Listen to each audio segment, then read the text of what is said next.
All right, we're standing by. Remember to take us on a delay. Archbishop Rummel football on WGSO 990 AM, WGSO.com, and Sportsnola.com.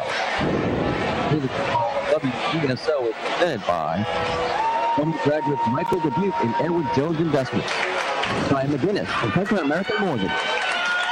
By Malcolm Venus and John Taylor. By United States Police. Eddie Corporate and Allstate Insurance. Rummel football is also presented by Bears 4 Boys at Gennaro's and Brian Hebert. By Matt Colasino and Impressive Power Systems. By Buster and Michael Sealing and AWS Insurance. By Lafarge Industrial and Rummel parent Keith Odinay. And by Archbishop Rummel High School, located at 1901 Severn Avenue in Metairie. Go to RummelRaiders.com. Now let's head live to the stadium for the call of the game. Here's voice of Rummel Raiders football, WGSO Sports Director Ken Crahan of Sportsnola.com, along with former Rummel head coach Easton Roth and former Rummel assistant coach Rick Daly. From Joe Yenny Stadium, it's Archbishop Rummel football as tonight the Raiders have their home opener for 2015 against the Covington Lions. And a pleasant good evening to you. Ken Trahan with the coaches, Easton Roth and Rick Gailey. Richard Tiberville will be along as well. Daniel's in studio producing. Gorgeous night for football in Metairie and a great rivalry. Seldom played, but a great rivalry nonetheless. And a little bit of a family tie rivalry renewed as well. Rummel and Covington, the two schools have met 6 times. Rummel's won 3, Covington's won twice, and they've tied once, but that tie maybe was the most memorable of all the games in the history of the team. And I get a laugh out of Easton Roth. Good evening, Easton. Obviously, that was one that you remember very well back in 1975, and a tie resulted in a loss for the Raiders. It definitely was, Kenny. I'll never forget that one as long as I live, because basically with a couple of minutes left to go in the ball game, it was ours, and then put the ball on the ground. Covington, give credit to them, they came back, they scored, they tied us, they won on first downs.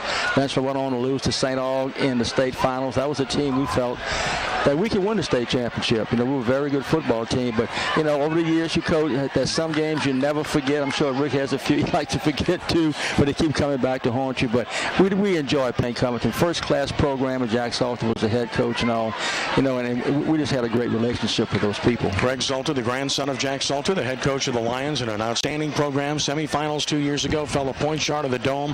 Quarterfinals last year. Good football team this year, coming off of a very impressive 14-6 win over 4A power Franklinton. Rick, Coach Salter's done an excellent job. This is a quality program and a quality team. They've gotten back to the fundamentals of football, because no matter how many different styles of play that we see, something that both Rummel and Covington have in common is that they realize that blocking and tackling and ball security are still the way to play the game, and that's what Covington needed. They needed somebody who would get back to doing things the right way, and he certainly has brought the pride back to the Lions. Well, the Raiders, of course, a winner last week as they opened up at University, winning 24-7 in impressive fashion against the defending Division II state champions. So both teams in tough a week ago. Yeah, they were. I've seen University High play the last 3 years. They're a very, very well-coached team, a lot of talent. Rummel's depth in the end has worn down, because Rummel was physical, and those kids had never seen anybody as physical as Rummel was, and it really gave them some problems, and I think that was a big win. On the other hand, Rick, Shane Smith and Franklin, so what more can you say of the job he's done over there? Yeah, know them very, very well. I actually had the opportunity to play up there when they were in their old stadium, and just does a terrific job. And isn't it amazing how many times that we get to say that somebody is doing a great coaching job somewhere. That's something that separates Louisiana from the rest of the world, that if you're a football player in Louisiana, chances are you're being well coached by somebody, because we value that position. And we've got 2 great ones here tonight, Shane Smith, as you mentioned, and at University High. All those teams do great jobs of teaching young men. Well, what's great about this game, the family ties that bind, of course, Jack Salter, All-State Sugar Bowl, Greater New Orleans Sports Hall of Famer.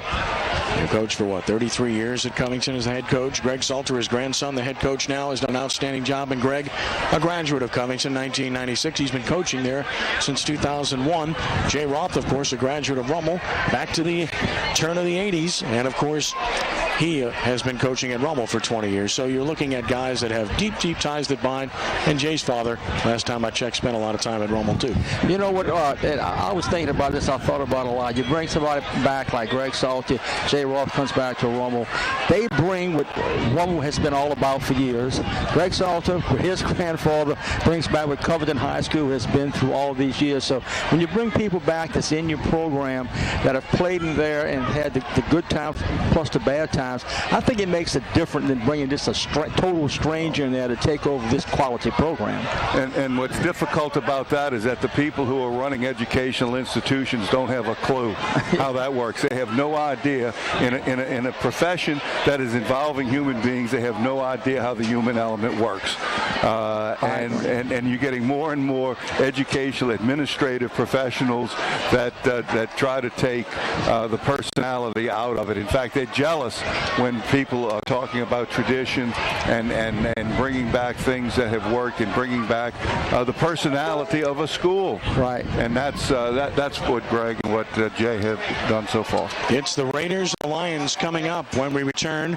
Following a brief timeout, we'll hear from Archbishop Rummel head coach Jay Roth. You are listening to Rummel Raiders football on WGSO 990 AM at WGSO.com and streaming live at Sportsnola.com. Back in a moment.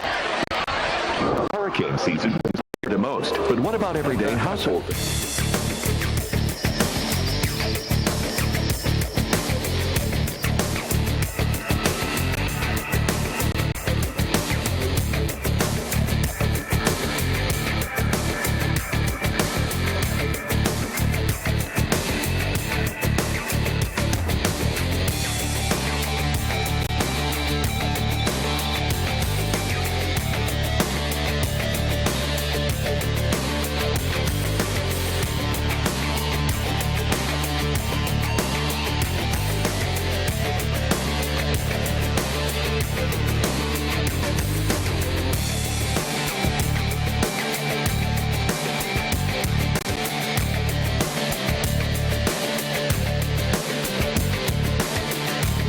All-State Property and Casualty Insurance.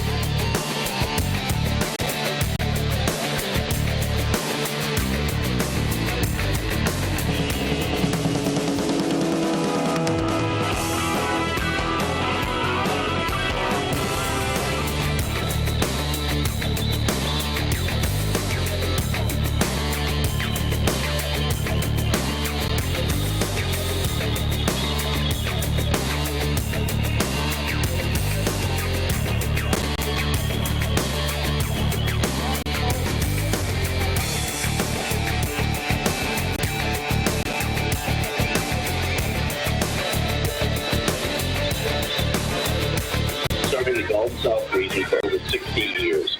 We assist our clients with tax compliance and auditing. We also serve as CFO for many of our corporate clients. We have a specialized forensic accounting group that consults with attorneys on litigation matters. We are proud supporters of Archbishop Rummel High School and the LaSallian tradition.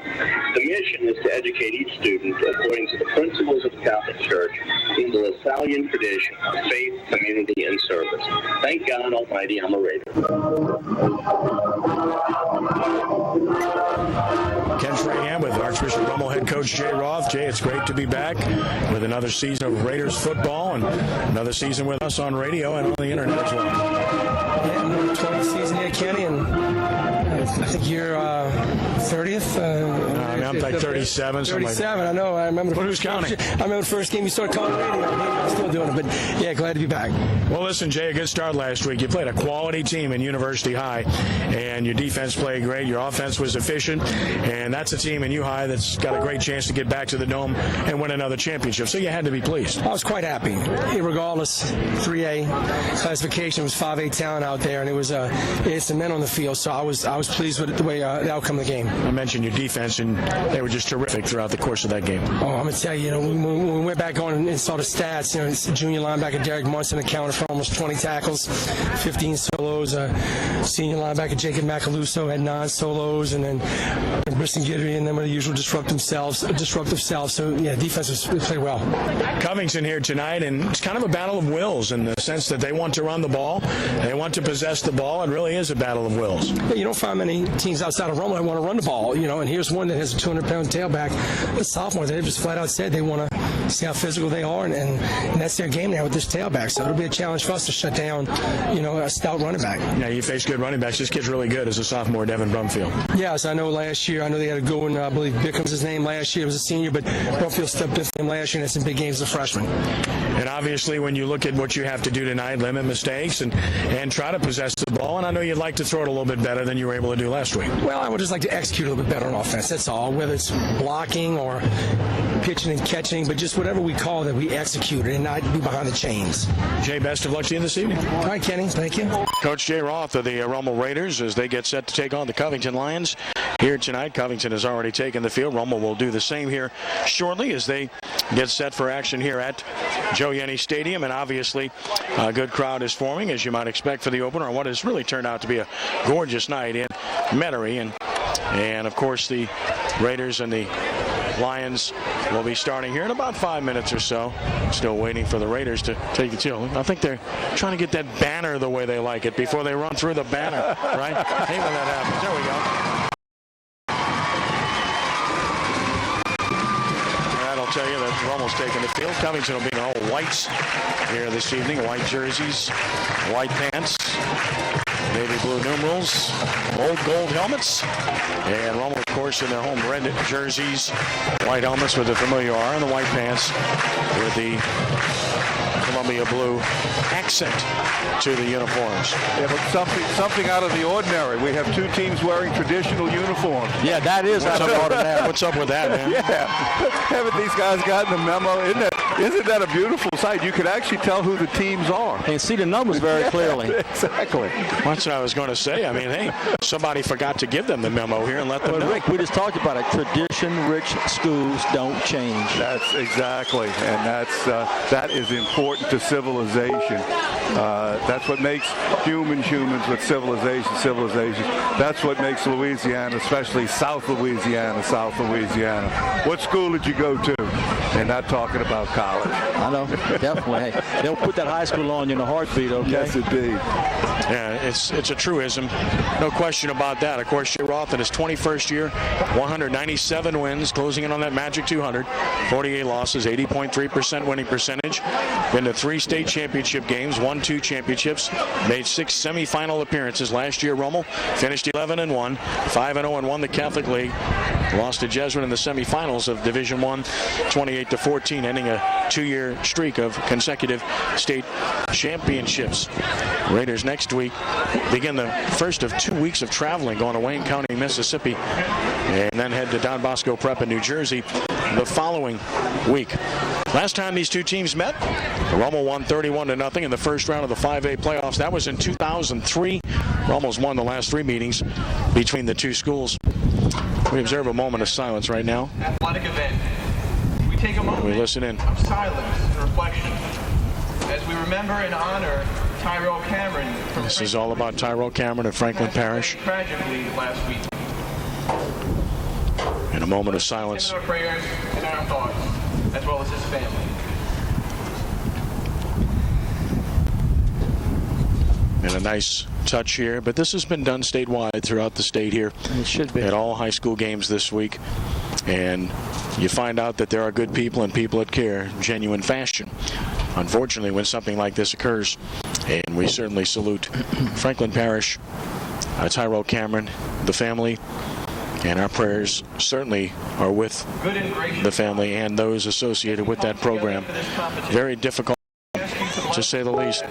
We get the prayer, and then, of course, we'll have the national anthem forthcoming as well. By the way, the lights are on, shining brightly, and I say that because one bank of lights was out here last night, so they had a bit of an issue. Quick service. But no more. It's a good thing that that's been taken care of, so no worries about the lights here tonight. And again, as we mentioned, it's a beautiful night. I don't want to say unseasonable, but we got a little bit of a cool front that pushed through, and we're getting a little cooler overnight as well. Good breeze. So we'll listen in now for the end of the prayer, followed by the national anthem to be performed by the Archbishop Rummel Chappelle Band.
Rummel Chappelle Band performing the national anthem and a familiar tune as they make their way off the field.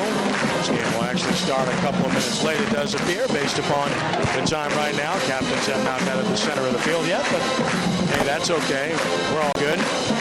So, I'm glad in the interview with Jay, he brought up he liked to throw the ball a little bit more tonight than he did last week. And that's what he told me early in the week. I asked him, what's your game plan?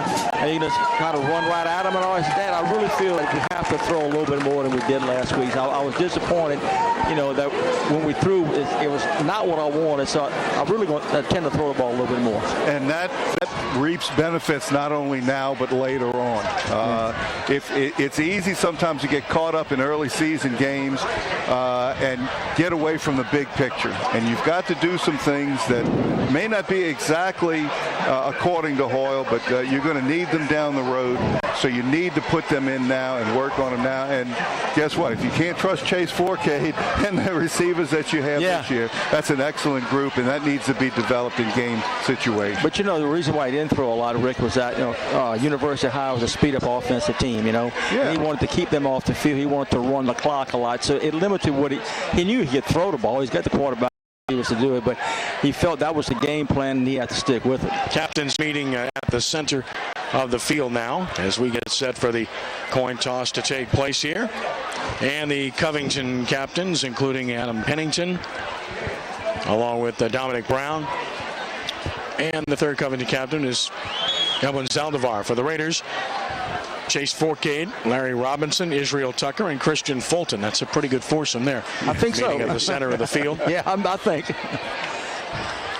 There is a little bit of a wind. It's not major, but it's a breeze down there, and it will definitely favor the team that's heading toward the south end zone here at Joe Yenny Stadium. Looks like Rummel's won the toss, and they will defer. So Covington's going to get the ball first, and Rummel's going to kick off, and Rummel will have the wind at its back. Covington will start the game, whatever breeze there is, into the wind. So with that, we get set for the start of this game. The fourth member of our broadcast team, Richard Tiberville, is standing by on the Rummel sideline. Richard, good evening.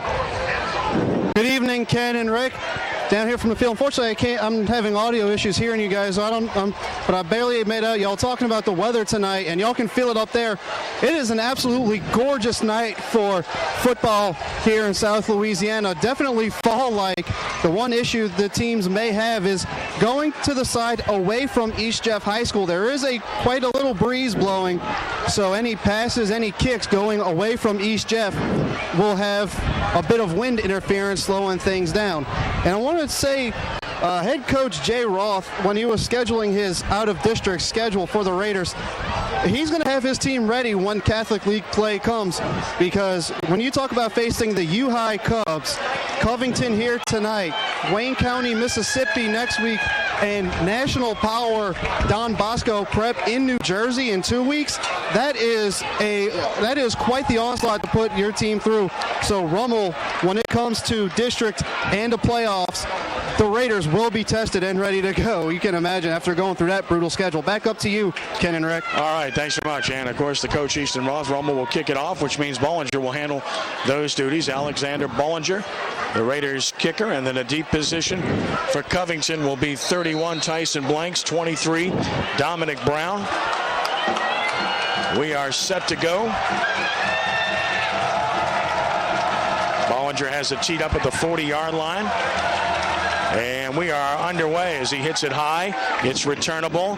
This is Blanks from the 5. Hash marks to the 10. And hemmed in just as he crosses the 15 at about the 17-yard line. Good job on the coverage for the Raiders by their starting tight end, David Mosley, who makes the tackle. Covington operates on offense. When they go short yardage, they'll use tight ends, Delray Darrensburg and Justin Ikenomopoulos. The wide receivers, Kijan Baptiste, Alonje Earlycut, Joshua Alfaro, Tyson Blanks up front, Timothy Saravola, Cole Parr, the tackles. The center, Robert Negro. The guards are Matthew Savan, Peyton Haynes, the quarterback, Marquel Hollins, outstanding running back, Devin Brumfield, and we'll see Austin Schexnayder there as well. Shotgun formation. Brumfield behind the quarterback, Hollins. Man in motion across the formation. Give to Brumfield. He's going to be hit and gobbled up. Nowhere to go. Maybe a yard. Stam Servat has him. After he picks up maybe a yard to the 18, it's going to be second down and 9 yards to go as a result of the short run by Brumfield of 1 yard. Covington will go no huddle here as they like to operate that way, but they'll stay at the line of scrimmage for a while, typically speaking. Look at the splits on the left side of their offensive line. Huge. Second down and 9. And rolling right, Hollins got away from contain, and he'll go out of bounds at about the 20 after a couple of yards on the play. And he will run it a lot of that time when he rolls out like that, because he is a good runner, and Marquel Hollins is able to get up to about the 20-yard line, where it's going to be third down and 7 as he gains 2. I tell you, Briston Guidry put a little pressure on him real quick. He came across the line. He just knocked the first guy back, completely back in the backfield. But he came inside. That's right. And pursuit kept it to a short game. Third down and 7, quick snap. He rolls left this time, steps up, and he's sacked. Sacked on the play, he had nowhere to go. Derek Munson, who had a monster game last week with 20 tackles, the junior linebacker, was there to collect the sack, and Covington will punt. They said last week Munson was all over the field. They said they didn't realize how many tackles he had until they looked at the film and realized he had close to 20 tackles. He ended up with 20, including 6 assists, 14 solos. Yep, he is all over the place. Great coordination between the contain of the sprint out passer and coverage in the secondary. Adam Pennington, the punt, twin receivers for Rummel. Pennington stands at his goal line. It's a beautiful cunt spiral. Hensley fields it to the 48. Hensley shook one tackle, but he's erased right at midfield. So good coverage by Covington off of the good punt, but good field position for the Raiders as they'll start with 10:33 to play in the first with no score, and they'll line up with Chase Forcade as the quarterback, the fine senior operating the offense. He'll have Israel Tucker in the backfield. Todd Weller is the fullback. Up front for the Raiders, we'll have to check and see who's playing guard. It is going to be Jordan Molasso. He went down in pregame, but he's out there. Molasso and Oliver the guards, Robinson and Major the tackles, Joseph Holt the center. The wide receivers include Eschette Hensley, Colby Brunet, Jamar Chase. 4 receivers set on first down. Forcade lining him up. He has Tucker next to him in the backfield. Against a 4-man front, he wants to throw. Forcade pump fakes. He's going to throw down the sideline. Caught. Was he in bounds? No, out of bounds. Incomplete pass, caught out of bounds for Chase, so it's going to be second down and 10. Classic cover 2 route, and that was the initial alignment against 4 wide receivers. Yeah. The outside receiver runs a hitch, the inside receiver runs a corner pattern, and the ball was just a foot too far. You want to hit that 18 to 22 yards deep, 5 yards from the sideline into the short side of the field. Second and 10, Rummel at its own 49. Tucker, the single back. Weller in motion left. They'll run behind him a lot. They'll run a counter behind him as he comes right, and he breaks it. Tucker, 40, 35, 20. They're not going to catch Israel Tucker. Touchdown, Raiders. 51 yards.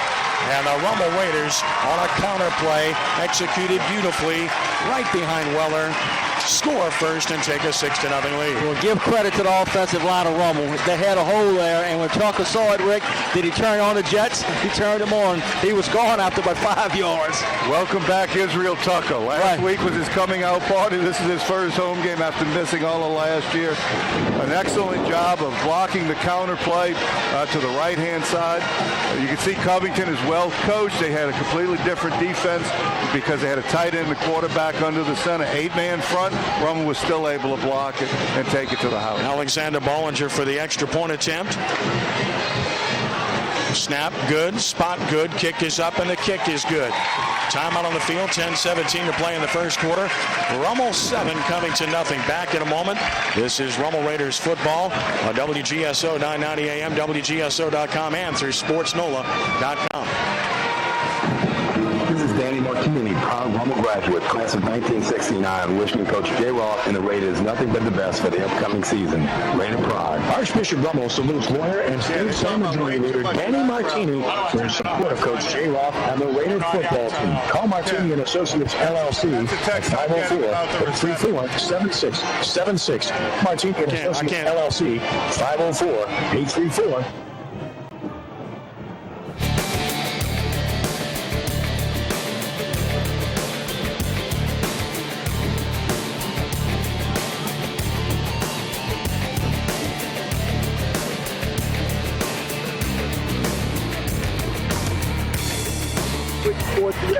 At 885-6432 and stop by my Metairie office behind the TV Mall to set up a free portfolio review. Go Raiders. Edward Jones, making sense of investing. Member SIPC. Two-play drive, and Rummel goes 51 yards. 51-yard touchdown run by Izzy Tucker, and it's 7-0 after the extra point, and Bollinger will kick it off. Well, nothing like a two-play drive. I told you that passing game was going to loosen them up. I guarantee you, loosen them up on that first play, Rick. That's no doubt about that, okay? Kickoff sails into the end zone from Bollinger. That's a touchback. And Covington will take over at its 20. You know, talking to some of the kids, when they had Rummel doing summer practice, they had a 7-on-7. And I said, how did Israel do this? I said, Coach, he's back. He made some moves at 7-on-7. I won't believe it. He's back. Absolutely, and boy, that was talk about an explosive run. My man, doesn't take much room, and when you look at some of the runs he made last week, spectacular. 1st and 10, Covington from its own 20-yard line. Marquell Hollins takes the snap, gives to Brumfield. Nice cut. Brumfield fumbles the football. It's on the turf. Scramble for it. Covington got it back, I do believe. Yeah. And they did. But Brumfield was hit pretty hard, 5 yards up the field, and was losing the ball, but Covington able to get it back. So it turns out to be a net of 2 yards at 2nd and 8. Great recovery by the Raider defense. They're getting spread out pretty good, as you mentioned, Easton. They have huge splits in the offensive line. 4 wide receivers, but great recovery. Hollins wants to throw. He's going to roll left away from pressure. He has speed. He's going to stop and just loft it down the field. The receiver is open, but it's intercepted at the 40, 45, and up to the 47-yard line. That is Aaron Brule. What a play by Brule. Receiver was open. He just closed quickly, didn't he? He closed quickly, but also a lot of air was under that ball. You know, it took a long time to get there, allow him to come over and pick it off, but it was a great defensive play. Well, he was sprinting to his left and then throwing back a little more toward the middle of the field. Did get outside the perimeter of the Rummel defense, but took his shot down the field. Great recovery by the Rummel defense so far, as we saw in the play before that. Yeah. Players got off a block. He closed the hole quickly, and there, a receiver was open, but they outran their mistake. Rummel starts at its own 46-yard line. The 9:31 to play in the first quarter. Already up 7-0. Four-cage shotgun. Takes the snap, quick drop, looking, he's going to throw, and he's got Hensley in traffic. First down to the Covington 40 against that cover two. Needed to be a perfect fit, and it was from Fourcade. And that's a gain of 14 and a first down. It can't be executed better than that. He had a lot of time to throw the ball, and Rick, he just threaded the needle right there. He threw a bullet, and a good catch besides. Yeah, they tried. It was to the wide side of the field this time, and they're trying to play it too deep. And the corner played it soft like he's supposed to, and he just threw a shot right in between the corner and the outside linebacker. 1st and 10 from the Covington 40. Again, Forcade in shotgun.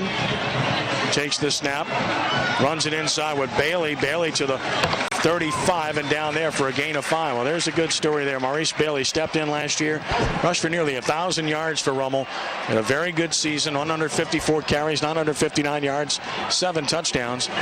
Last week he had 11 carries, 67 yards, and a touchdown against U-High. In talking to Coach Roth, this week, they figured that 2 deep secondary that currently was played, he could give him a little bit trouble with double wides. Oh, and that's their plan. They play single high against regular conventional offenses, 3 or 4 wide receivers. They're going to play 2 deep. That means run the ball. That's a basic rule of thumb. 2 deep against 4 wide, you run the football. 2nd and 5 from the 35. Snap it, direct snap to Tucker. He gets a block. He gets a first down, runs over a tackler, punishes a tackler, and gets about 7. Israel Tucker running the Wildcat, gets a first down for the Raiders, a gain of 7. And not only is he quick, he's got great moves and all, but he's strong, Coach Gailey. Yes, he is. You look at him without a uniform on. That young man is strong. Very low body fat. That's an understatement. Gets his pads down. You never get the flat part of his pads. You get the rounded part of his pads, and he hits you with a rising blow. 1st and 10 from the Covington 28. Approaching 8 minutes to play first quarter. 7-0 Rummel. Forcade the snap. Fakes, wants to throw. Down the seam. Incomplete. He missed his man. He had him open. Good job right in the seam to get open on the play. Coming out of the slot position for Rummel was Hensley. He was there, but the throw was off the mark. Didn't quite get his feet up underneath him. A great choice. Quick play action. Inside seam by the number 2 receiver to the wide side of the field. If he'd have gotten his feet up under him a little bit more, he'd have gotten the extra juice he needed on him. Probably would score a touchdown. Oh, no doubt about it. They caught him in the single high that time, and instead of running the flag pattern, he ran the inside seam. He broke wide open immediately. 2nd and 10. Counter play right, the one they scored on. This time about 5 or 6 to the 22. Good hard run by Tucker. That's what Rummel lacked last year. That's a play last year that might have made 2 yards. This time it makes 6. No doubt about it. I really felt that way. They'd have had Israel Tucker last year. They may have got that 3rd state championship. Exactly. I mean, not taking nothing away from the other guys. Now, Tucker's a game breaker, okay? They weren't as good. Okay, you said it. All right. They were good, but not as good. Not as good. You said it, Coach Gailey. And I'm a second that, okay? Here's a 3rd and 4 from the 22. Weller the up back. Tucker next to Forcade. Hard count. Takes the snap. Runs Tucker inside. He's loose. At the 15. First down inside the 15 to about the 13. Big hole popped open.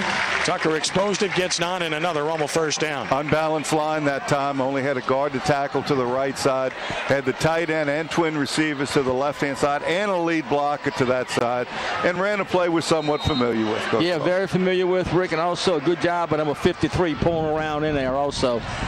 Well, they're pulling people, do exceptional jobs historically. And I think that's the difference in high school football. If you pull people, Rick, you're going to give people trouble because you got the extra guy. 54 Malosson did a good job pulling there. 1st and 10 from the 13. They run it inside, and we don't see that often. That was Weller, the fullback, I believe.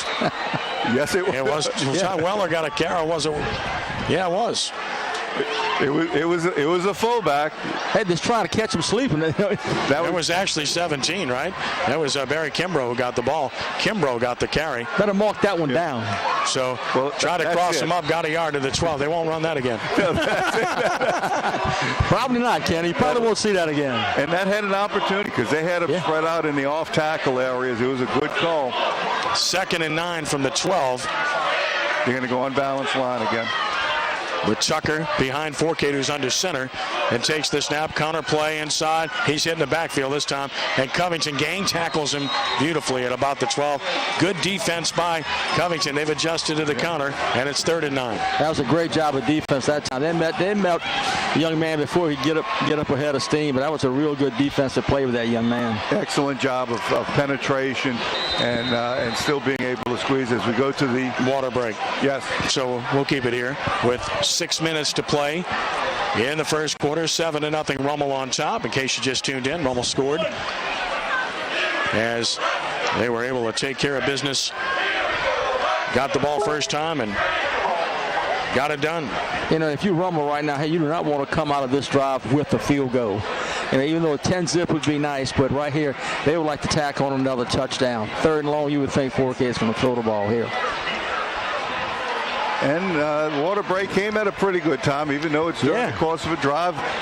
Nice to be able to get your team to the side and plot out this 3rd and 8 play. The ball's right in the middle of the field at the 12-yard line. So saves you timeout too, right? Yeah. Oh, absolutely. It gives you an opportunity to come up with the best possible play under this circumstance. Right now, Covington is showing 2 distinct defensive secondary looks. Their front is a 4-man look either way, but if there's a tight end with the quarterback under the center, they're going to have an 8-man front. Looks like the old 4-4. It is almost like a split 40. That's what it is, a split 40, baby. Bobby Nuss 4-4. Let me tell you one thing, too. Against a 4-4, I like that tight end in there. It gives you a little advantage here. That's right. And then they play a single high safety, 1 free safety, like they are right now with a tight end and a blocking back. Yeah, 2 tights here. So 3rd and 9 from the 12. Forcade the snap. He rolls right. He steps up. He looks. He throws toward the end zone. Touchdown as he gunned it in to Hensley. Wow. Again, a bullet, and it took a bullet because the coverage was tight for Covington by Tyler Evans, but Hensley scores, and Rummel leads 13-0. That was just a great play by Forcade and a great play by Hensley, because you got to give Covington credit. They had him covered. Yep. That was a shot he threw, and what a catch by Hensley. I thought it was picked off. Yeah, 1-man route. Yeah. Hensley was the only one out on that side, and the ball was actually to the back shoulder on his out route. It was behind him, and that gave Evans a chance at the ball, but somehow it got through there, and Hensley made a great catch. Extra point for Bollinger is up. It is good. 5:47 to play in the first. Rummel's lead is now 14-0, guys. Yeah. But you know, Rick, you look at Rummel's receivers, you know, and talking to the Rummel offensive staff, they feel they have quality receivers this year. Yeah, it's showing. Yes, it did. They're very good. And that's why it's going to be effective during the course of the year. They've got skilled players on the perimeter that must be accounted for. Right. I don't see how somebody's going to be able to take a defender and say, you go cover this guy, you go cover this guy, and we're taking 9 to take care of the line of scrimmage. No. I don't see how that's possible. I don't think so either. Every one of those receivers can burn you. Rummel's got skilled people. They had skilled people on the perimeter defensively. Their secondary guys, which is pretty much where they put their best skilled players, all have ball skill back there. Yeah. And that's why they're so dynamic in turnover margin, because their secondary has ball skill, not just athletic ability, but they can play the ball in the air, and now they're able to complement it with several wide receivers. Plus, also on offense, too, they have great receivers, a great running back, but also you got to remember this, a quarterback that can throw, but Forcade can also hurt you with the run. And that's what they were counting on there. They blocked 8 people, only had a receiver out on each side of the formation. 1-man route is either going to go to him or Forcade was going to keep the ball. Here's the kickoff, and we get a whistle offsides. Rummel, I believe. Yeah. Yep, that's automatic. You don't have in high school football encroachment or offside is not something that you play through and then you have the option to decline. It gets blown immediately, and that's what happened. And that to me is a foolish penalty. Offsides on a kickoff. I know you're excited and all that stuff, but you know, I don't like when you have to kick a second time. Yeah. Oh, absolutely. It's a loss of concentration. Yeah. And especially now because no one can be deeper than 5 yards from where the ball is. So you've got to give the kicker a chance to get 2 steps in front of it. It's not just 1 step, at least 2 steps. And you work on that, you know that. Yeah, absolutely. So that's a loss of concentration for a split second, but that's something that you can learn from. And also, it should get Covington in good field position because it's going to be a returnable kick. Yes, because he kicked the last one in the end zone. Can't get it there from here, so the coverage will be tested. Bollinger from the 35. Blinks and Brown are deep. Kick is heading toward the left sideline. That's going to go out of bounds. And it does, so Covington will get good field position as a result. Yep, that's what happens when you jump offside. Yeah. That'll come all the way to the 40-yard line. And that's, just a mental error. Yep. Rummel's trying to tee the ball up close to the left hash mark and try to bunch the return in, but you can't get too finite with that. We would try to instruct the kickers to just kick it. That's why we like to put it on the hash mark and just try to kick it straight down the hash mark. You'd like to get it to the top of the numbers, which is 9 yards from the sideline. And really kind of constrict him into that third, but you can get too fine trying to do that. Anytime you tell a punter or a kicker, I want you to get it this side or that side, guess what's going to happen? What just happened, okay? Sounds like you're a little distrusting there of kickers. You want to spend about an hour, you and I, talking about that, okay? The point is we're going to have the same the answer, okay? On first down, running inside. Rumfield fights hard for about 3. He had to earn that. And Macalusa right there, number 44 for the Rummel Raiders. Hit him right at the line of scrimmage. A senior, 6'1", 220. And, of course, I'm glad to see he's a much better football player than his daddy, Tony, was. I tell Tony that all the time. And Tony said, he told me that. Macalusa told me. Coach, tell me I was better than my daddy. I said, you want to get him in trouble, man? Well, he's more athletic. Second down. Here's a hard run by Brumfield. He just runs through 2 tackles. And he looks like he's got a first down at midfield. He showed a lot of strength right there. Yes, indeed. First time they pitched the ball out to Brumfield from the shotgun, trying to get him out on the perimeter because Rummel is doing a great job internally. It does get him spread out a little bit more, and when Brumfield gets his shoulders turned, he's tough to handle. 5'11", 200 pounds, 27 carries last week. It says he's 30. Back, rolling right is Hollins on first down. Now he's going to turn around and go left, and he's broken contained. Now he stops and throws it down the field. Jump ball coming. That's incomplete. If anything, should be offensive interference. Denove had a play on the ball, and he was basically tackled by Kejon Baptiste on the play. No harm, no foul. Yep. Wow. Yeah. But, I tell you one thing. Covington's quarterback right now, Hollins, is getting to the outside. That time they did a better job in his initial movement to the right, but when he reversed his field, Rummel lost contained. What the secondary is doing, though, they're quick enough, and that time they got deeper than the deepest. They did. And they can bring a second rusher, a second contain. Here's a draw play. Shook 1 tackle, but stopped for maybe a yard loss as Brumfield.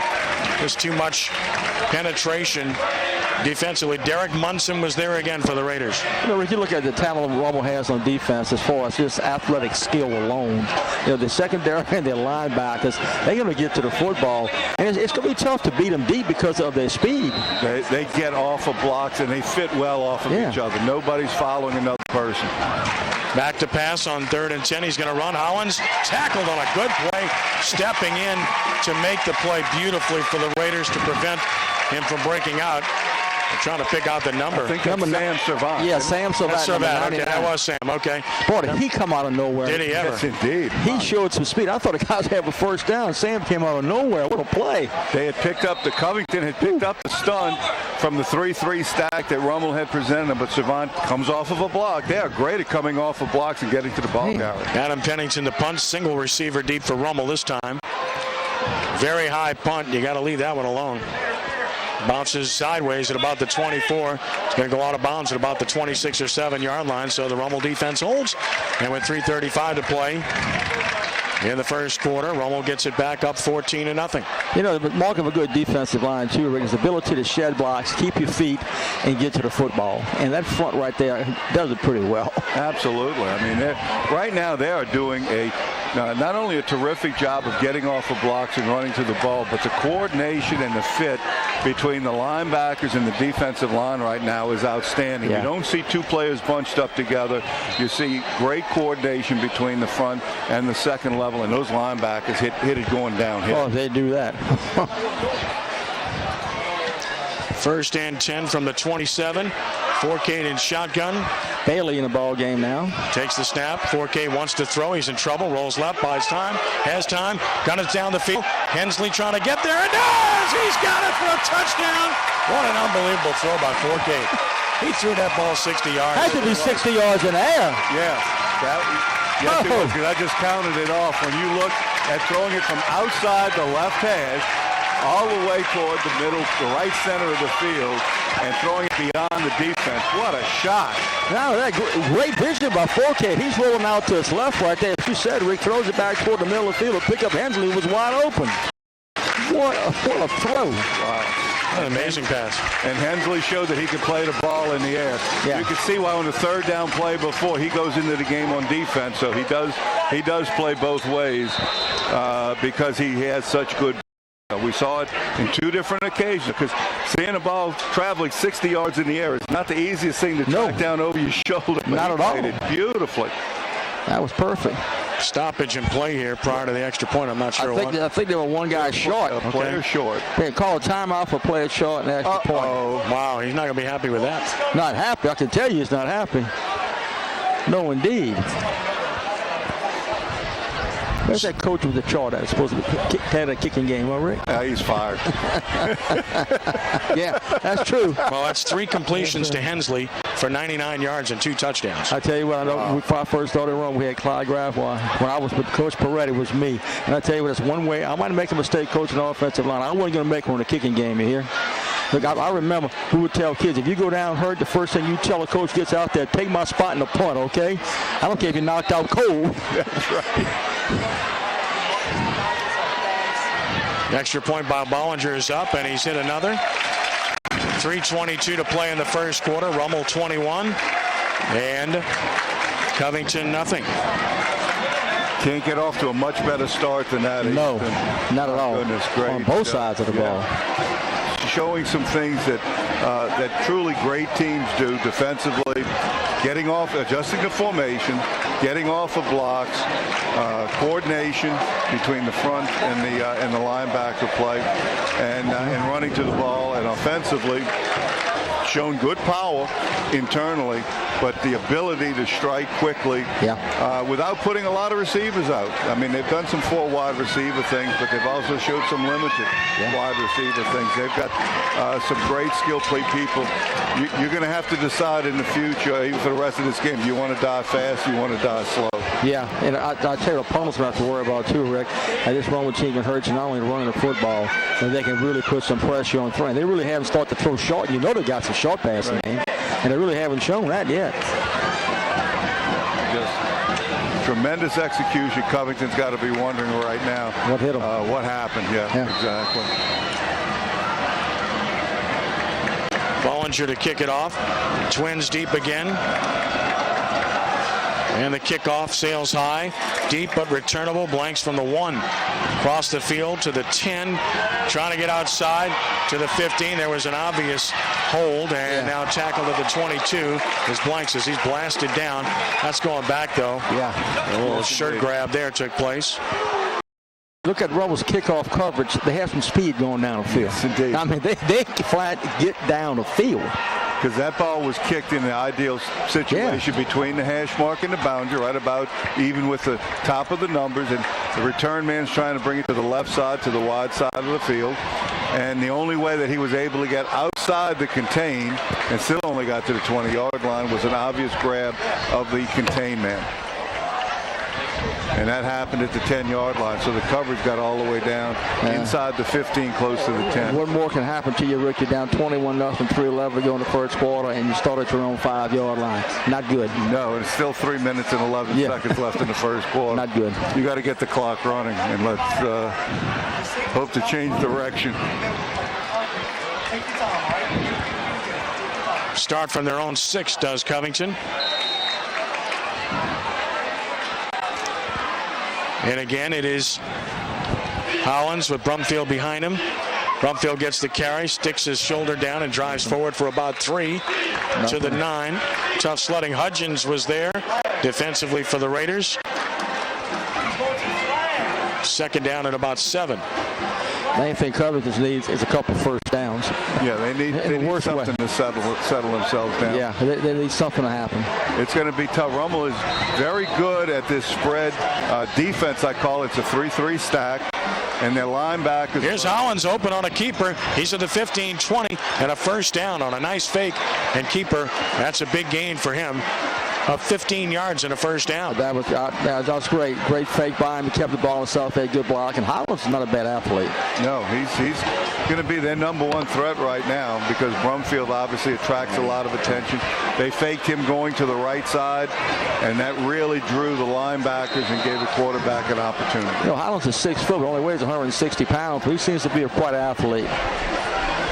On first down, Hollins keeps it right, got a block, shook a tackle, and he's tough, and he gets about 5 more to the 29.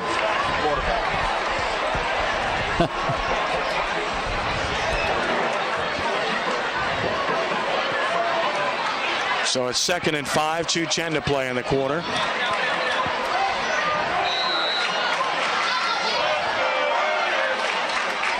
Snap it, wants to throw.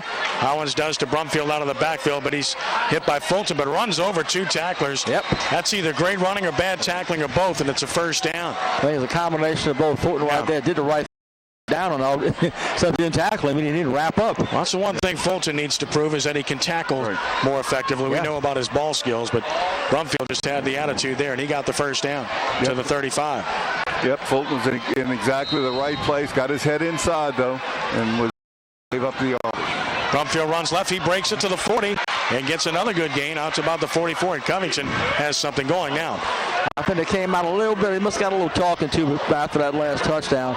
And they come out a little bit here, a little bit more momentum, a little bit more attitude, I think, than when they started this game on offense. Gain of 9. It's 2nd and 1. People, man. 2nd and 1 from the 44. They run it inside for a first down. Across the 45 to the 48 goes Brumfield again. So Covington has a nice little drive going here. Tackled on the play by Shaheed Reese. They're getting the defense spread, and some of the misdirection looks have been helping, and the tosses and the swing pass out to Brumfield. So they're getting the linebackers to move with the flow and then attacking opposite. On first down, here's Brumfield making a tackle miss, but he gets drilled. So he gets back to the line of scrimmage. Good penetration that time by number 7 for the Rummel Raiders, Guidry. Made him cut back, and he cut right back where he didn't want to cut into the linebacker. That's what you have to do. They're playing this 3-man front, so those outside shoulder, guys on the outside shoulder, the tackle of 5 techniques need to make that toss, cut back inside. Great job by Briston Guidry.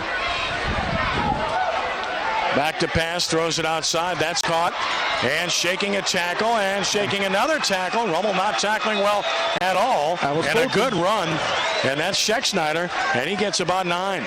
And Fulton had him trapped right at the line of scrimmage. Just reached out and tried to grab. Look, you're not going to home tackle that guy right there. No. Forget about it.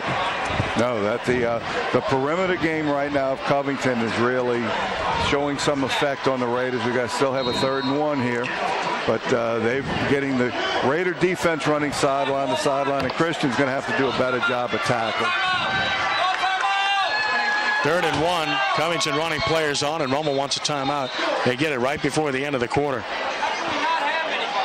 Yeah, they don't have the right personnel. Yep. Rummel didn't have the right personnel in for this heavy set that Covington was coming up with.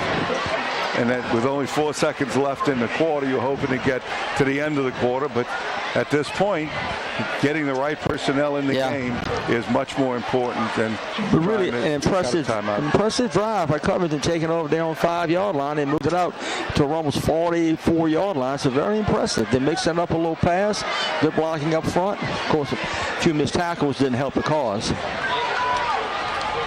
Yeah, they're going to have to be much better on the perimeter. And especially in this drive, Christian Fulton's going to have to bow up a little bit. We know he's capable, and we know that he wants to. Now he just has to go ahead and be able to execute that. attack the right side, especially in the passing game. It looks like their toss sweeps to their left side have been effective, Easton, and those flare passes to the right side. I've been impressed. 2 tight ends right here. I formation. Nothing fancy here, Coach Gailey. No, this could be old time. Yep. Covington football right here. We're going to see 3rd and 1. Power I, if there ever was one. Deep back gets it. Brumfield gets a first down to the Rummel 42. As the first quarter comes to an end. And at the end of one quarter, Rummel in control, 21-0 over Covington. Back in a moment. This is Rummel Raiders football on WGSO 990 AM, WGSO.com, and through Sportsnola.com. Greetings, Rick.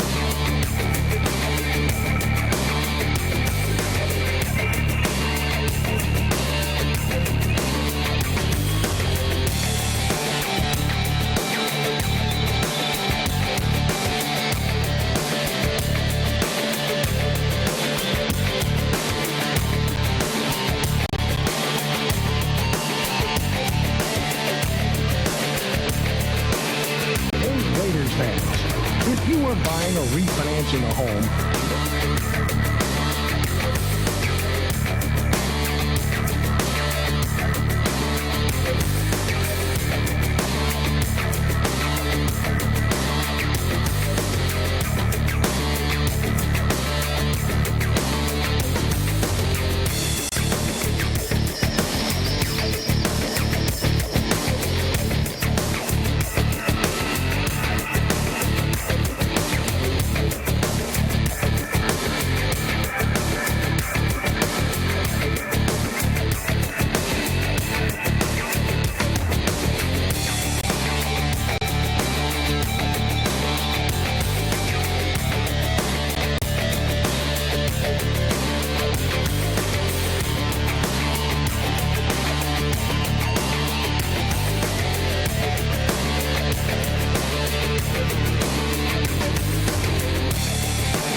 First down, run behind him. Brumfield to 40, gets 2.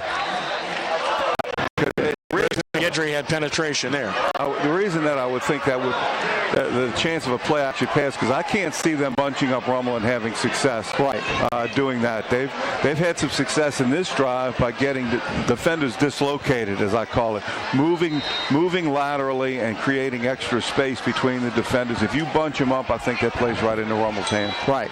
They've had success right here. Here's a pitch to Brumfield on a cutback. Broke a tackle, and Guidry has to swallow him up from behind with help from Aaron Brule. But they are making tacklers miss on a pretty regular basis, primarily Brumfield. He's a really good runner. Well, I thought Brumfield that time saw he had nothing to the outside. Rummel really had him stopped if he didn't want to the outside. He cut back over that great vision he had. And yeah, when he gets his shoulders turned downfield, when he gets parallel to the line of scrimmage, he is tough. And it's 3rd and 2 now from the 34 of Rummel. Snap it. Going to run Brumfield inside. He gets a first down again. Crashes to the 30. 4 more. So they are running in Rummel and having some success on this possession. They have a lot of success. They're giving a Rummel defensive front some problems. They're blocking them too. Good job of mixing it up that time. They pulled the backside guard to try to get him up in the hole. So they're coming up with some interesting schemes here and some great adjustments against the Rummel defense. On first down, quick snap. Hollins rolls right. He's in trouble. Gets away from one. Throws down the field, and it's incomplete. A phenomenal hit. The receiver had it, and he just got blasted on the play by Fulton and by Munson. Boy, this Munson, he is some player, as he dislodged that ball from the hands of Blanks, who took a tremendous shot. Well, I tell you, when you go up in the air like Blanks did right there, you're putting yourself susceptible to a big hit, and he got it right there. There's no way he could held onto that football. That's right. Christian Fulton showed that he's willing to make contact. Yeah, he made it there. It's 2nd and 10 from the 30. Brumfield behind Hollins. Snap it. Hollins looks. Hollins in trouble. Hudgens has him, and he sacked him. Second sack for the Raiders, and that is Robert Hudgens, who got him, beat his man inside, and sacks Hollins back at the 40. That's a loss of 10. You know, Hudgens, 5'10", 230-pound senior, came through pretty clean. 2.5 sacks last week against U High, and he showed how you can get pressure right up the middle. Yep. Great. Now it's 3rd and 20 for the Lions.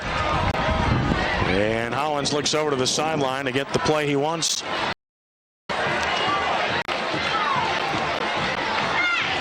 Surveys, trip set right, single receiver left, retreats to throw.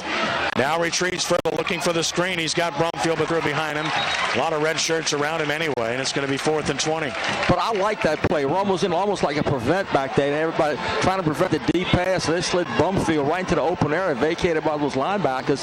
That's pretty good play. I don't know if he'd have made 18 yards, but it's a pretty good scheme. If they'd have gotten half of it, they'd have been in contention. Right, they wouldn't have to punt probably, right? They were trying to slip him off in a little screen to the right side, but Rummel had the original play diagnosed. DeNove will drop deep to receive the punt, which will be executed by Adam Pennington. We'll check in with Richard after the change of possessions here. Snap it. Punt is away, high toward the sidelines. Very good punt out of bounds inside the 10. That's a beautiful punt by Pennington. Will pin Rummel back at about the 5-yard line. Beautifully done. 35-yard punt, no return, and now Rummel has to start from its own 5 with 9:47 to play in the half, leading by the score of 21-0. Let's check in with Richard Tiberville with this update from the Raiders sideline. Richard? Yeah, Ken, you know, when they look back at this film, especially that first quarter, one of the things that Coach Jay Ross is going to love is the play of his lines, both offensively and defensively. There's a couple of ad boards that I'm looking at the East Jeff side where Rummel was going in that first quarter, and they were blowing holes so open that I could read those signs from the play. That's how much the offensive line of Rummel has been, how well the offensive line of Rummel has been doing. Meanwhile, Covington didn't have anything like that until that last drive. And that still ended with a punt. To you, Ken. Thank you, Richard. First down run by Tucker inside. He's fighting to the 10 of the 11. Tucker gets about 6 on an inside run. And it is going to be 2nd down and 4 yards to go. You take that every time, 6 yards on first down. And it shows you how much confidence Jay has in his offensive line. Backed up at your own 5-yard line, and you still believe that you can pull a trap and kick out and wall off people. A lot of coaches wouldn't feel that way because they're concerned about penetration. But I've always felt that way. Offensive line. It never did bother me, Rick. Right. Must be the genetics then. Must be. Rummel with a power formation, two tight ends and a fullback in this formation with Tucker. They're going to play power too, just like Covington was doing. 2nd and 4. And they're going to run it inside left with Tucker. Get in the hole and stop this time. But look at him fight. Unreal. Yep. He won't go down until he gets near the first down. He crosses the 15 and he looks to have a first down. And again, that's what they lacked last year. He's hit in the hole about 4 yards short. First down. Yep. I think the best way to describe is that last year the Rummel running backs got what the play gave them. And what Tucker can do is give you more than what you have executed. No doubt. And that's not a knock on the guys last year. They were good players. It's exceptional. Yes, that's exactly right. 1st and 10 from the 16, 8:30 and counting first half. Raiders up 21-0. 4-cage shotgun the snap. Runs Tucker inside right. Uses his blocks well. Crosses the 20. Still fighting. Look at the lane drive by Tucker. Wow. That's just, he's not just quick.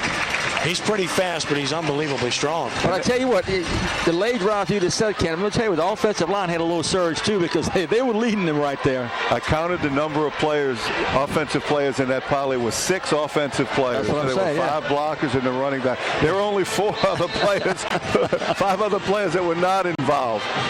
Great surge by the Rummel offense. 11 yards and a first down of the 27. And this Maurice Bailey checks in at running back. This is the J. Roth drive right here, okay? Keep it on the ground if I can. Twin receivers right. Bailey the lone setback. Power formation again. They're going to run to the strong side right. Bailey got a hole. 30, 35, speed to the 40. He's in a foot race. 40, 35, 30, and brought down at the Covington 25-yard line. Touchdown saving tackle by Quincy Richardson and a first down. Textbook blocking there, and Bailey with speed exploited the hole. You know, I was just going to say right after this play, I said Bailey last year came in and gave their running back some relief, making some big plays. He's in the ball game right now and makes a huge play. Good blocking. Showed his speed. No, he has great speed. Good job of the Covington guy from running him down. That's 50 yards for Bailey and a first down of the Covington 23. That's quite a punch, Bailey and Tucker. Yep, revisited a play from the past, going to outside zone. It looked like it was going to be the stretch play, but I think Bailey got a little too tight. You saw he had to kind of bounce it to the outside. His path was a little tight, but that was outside zone or the stretch play that Rummel every now and then brings back. Yeah, you bring it back. This is the second week in a row. That's going to be a staple. Yeah. Shotgun, it's going to be a wildcat formation. Tucker, and they snap it over his head. He's going to chase it. He picks it up. He's in deep trouble. Tucker's going to lose a fortune here. Way back to the 37-yard line. Yep. So that shotgun snap was haywire, way over his head. No chance. You'd have been 6'2" to have been over your head. Yeah, that was well beyond the range. My goodness. That's a loss of 15 yards. And that'll kill your drive. That'll kill your stats, too, if you're Tucker. Back to the 38-yard line. It's 2nd and 25. Yeah, I think you lost about 15. 15-yard loss. So he went from, a net 96 yards rushing to 81 in one play, and it's not his fault. Well, here's this double wide. You can't credit that to the center. Yeah, it should be credited to him. No kidding. 2nd and 25, Forcade, shotgun, gets a good snap, retreats. Screen pass coming, has Tucker, looking for a block, got one. Broke a tackle, look at Tucker just running through tackles across the 20. He's down to the 18, he picks up 20 on the play. No one guy's going to bring him down. That's the second week in a row that I remember seeing the screen, and that's something that hasn't been emphasized very much in the past either. But I think with Forcade and people having to be conscious of him, especially in long yardage, and backs that can pick their way in broken field, that's going to be a staple as well. So a couple of things that we're seeing that are complementing the pass raider attack, the outside zone, and the screen play. I've seen a lot of screen pass last year, more than I've seen in high school in a long time. 3rd and 5 from the 18 of Covington. Play clock down to 5. Forcade and shotgun. Play clock to 1. They got to snap it, and they just got it off. Forcade wants to throw. He has a man. It's caught, and guess who? Touchdown, David Hensley again. The 3rd connection for a touchdown between these two. 18 yards. Rummel leads 27-0. Coach Gailey, was that thrown about as perfect as you can throw it to the outside? And it's interesting the way that he's throwing that a lot of times you'll see quarterbacks try to drop the ball over the top to get to that corner or that corner type of pattern, but he realizes that the defensive back is too far inside and too far deep, that a throw with trajectory would give the defensive back a chance to react, and he just zips it right in there. He's a line drive right there. Hensley makes a great catch. It's put perfectly. Perfect extra point is up, and it's no good. He hit the upright. So Bollinger misses wide right, hitting the upright in that situation. Timeout on the field with 6:08 to play in the half. Rummel 27, Covington nothing. This is Rummel Raiders football on WGSO 990 AM, WGSO.com, and through Sportsnola.com. Nick Impastato and Acacia Financial Group have a vast portfolio of financial vehicles for your business and personal needs. Tax favored, not...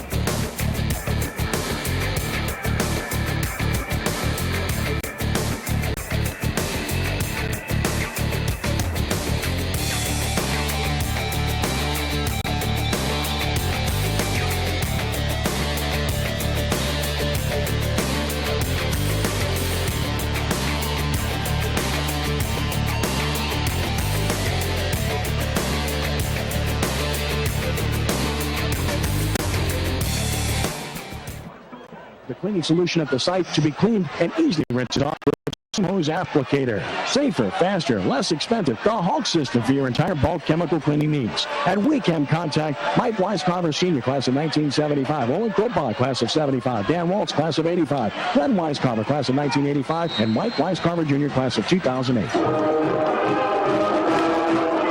27-0 Rummel on top of Covington with 6:08 to play in the first half. Here's the kickoff by Bollinger, returnable for Blanks at the 10. He dropped the ball and goes out of bounds at the 15. That was interesting. Rick Henson has caught that touchdown pass, comes to the sideline. He's on a kickoff cover. Put your athletes out there, right? We know that that's what Jay believes, and he's had great results doing that. We don't see Briston Guidry this year. We had talked about that. Hey, I told him about that. Not yet. Hey, you don't want to hear the answer Jay gave me when I told him about that, okay? He had an answer for me, okay, Coach? And he wasn't a nice one either. Well, something you have to appreciate about Jay, he doesn't do stuff on a whim. He thinks it out and has reasons for what he does. 1st and 10, Covington at its own 15-yard line. Snap it to Howens. He's going to run a keeper. He's going to get hit hard, and he's going to fight for 2. Servat was there to meet him in the hole. So was Macaluso. And there's the water break coming here. We'll keep it right here. And just Hudgens, too. Boy, he's played well. That play was successful last time they ran. This time, Rummel shut it down. Oh, it looks like there's something there, and then all of a sudden, bam. Well, what I'm saying is Rummel's fast on the back end. They get off of blocks. They don't stay stuck on blocks, and they get off, use their hands very well, get their pads under the pads of the opponents, get rid of the blocker, and then pursue at great angles. But I think you've hit on a couple of things here. Ken, Hodgins is a key player in what they're going to do against spread teams, which is now a majority of the teams. Hodgins is playing over the center. He's playing the nose tackle position, and that leaves Guidry and leaves Servat on the outside shoulder of the tackles, and they're going to try to funnel everything back to Robert Hudgens. So he's going to have an excellent year manning the middle, and that's why he's probably the sack leader right now. He's got 3.5 in 2 games because he can only be blocked by one guy. That's the center, and he does a good job of defeating that single block. 2nd and 8 from the 7-yard line. Rummel dancing in the hole like blitzing a 4th man. They do blitz into the hole, and Howens keeps it, and Howens down at the 20-yard line, cut down there. Nice job on the perimeter for the Raiders by Derek Munson. This kid is special. Jay Roth said he's special already. He's just raved about him. He has. All week. He has that 5'11", only a junior, Munson, 185 pounds. 51 tackles last year as a sophomore. Gain of 3 to the 20. It's 3rd and 5. Rummel's showing blitz here. They come. Howens rolls away from it, stumbles, recovers. He goes down. A yard loss on the play. Shaheed Reese and Robert Hudgens and Macaluso were there. Macaluso, the primary tackler, stops Howens short. And Covington will have to punt. Bringing some people from the secondary that time. Bringing Aaron Brule from the secondary, playing man coverage on the perimeter. So defensive coordinator Eddie Jackallard showing some different looks. Rick, quarterback's nightmare when he sees those secondary people getting him up the line of scrimmage. I don't think we're going to pick them all up. Denove and Hensley deep to receive. Here's the punt away.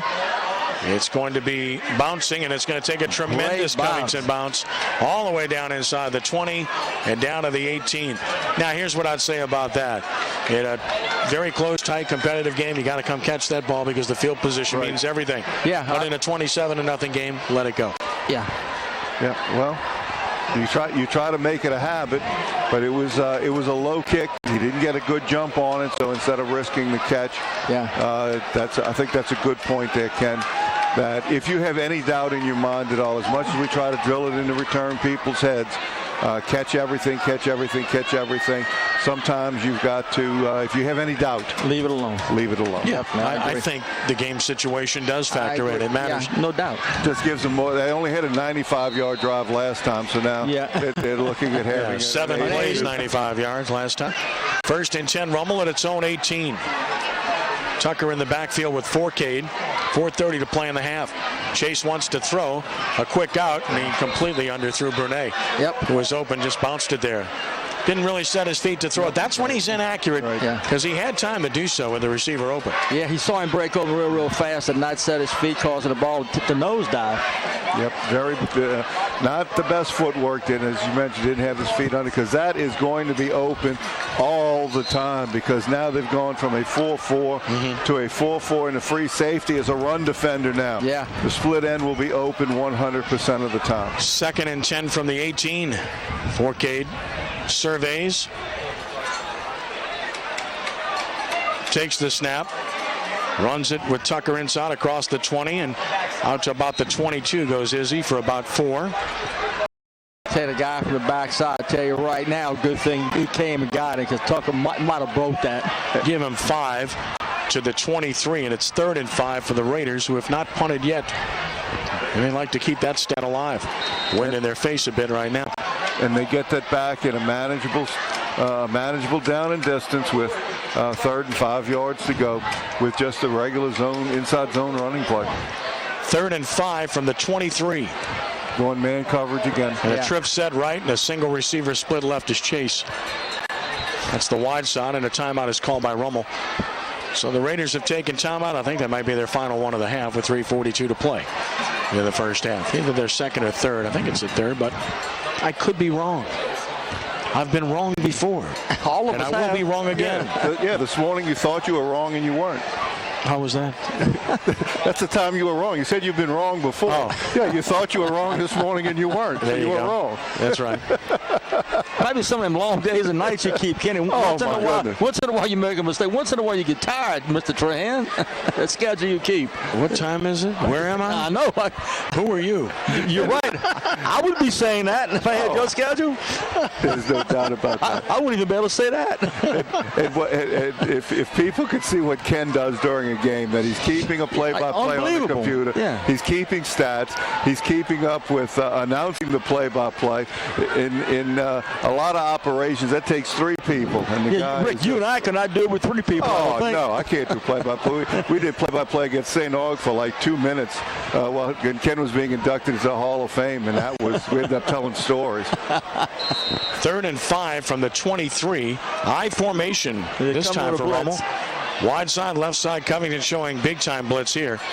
And they're going to run the sneak. Forte checked off to that, but he's not going to get it, I don't think. Fought hard, but he's not going to get it. Now, most of the time when he runs that sneak, it is audible at the line of scrimmage. He sees something and he runs it. Forte got up to the 26, but he's short by 2. I tell you, I don't know what the play call or what he checked to, but that all-out blitz coming. Off tackle, blocking down and kicking out would have been a sure first down, I think. Rummel will punt the ball.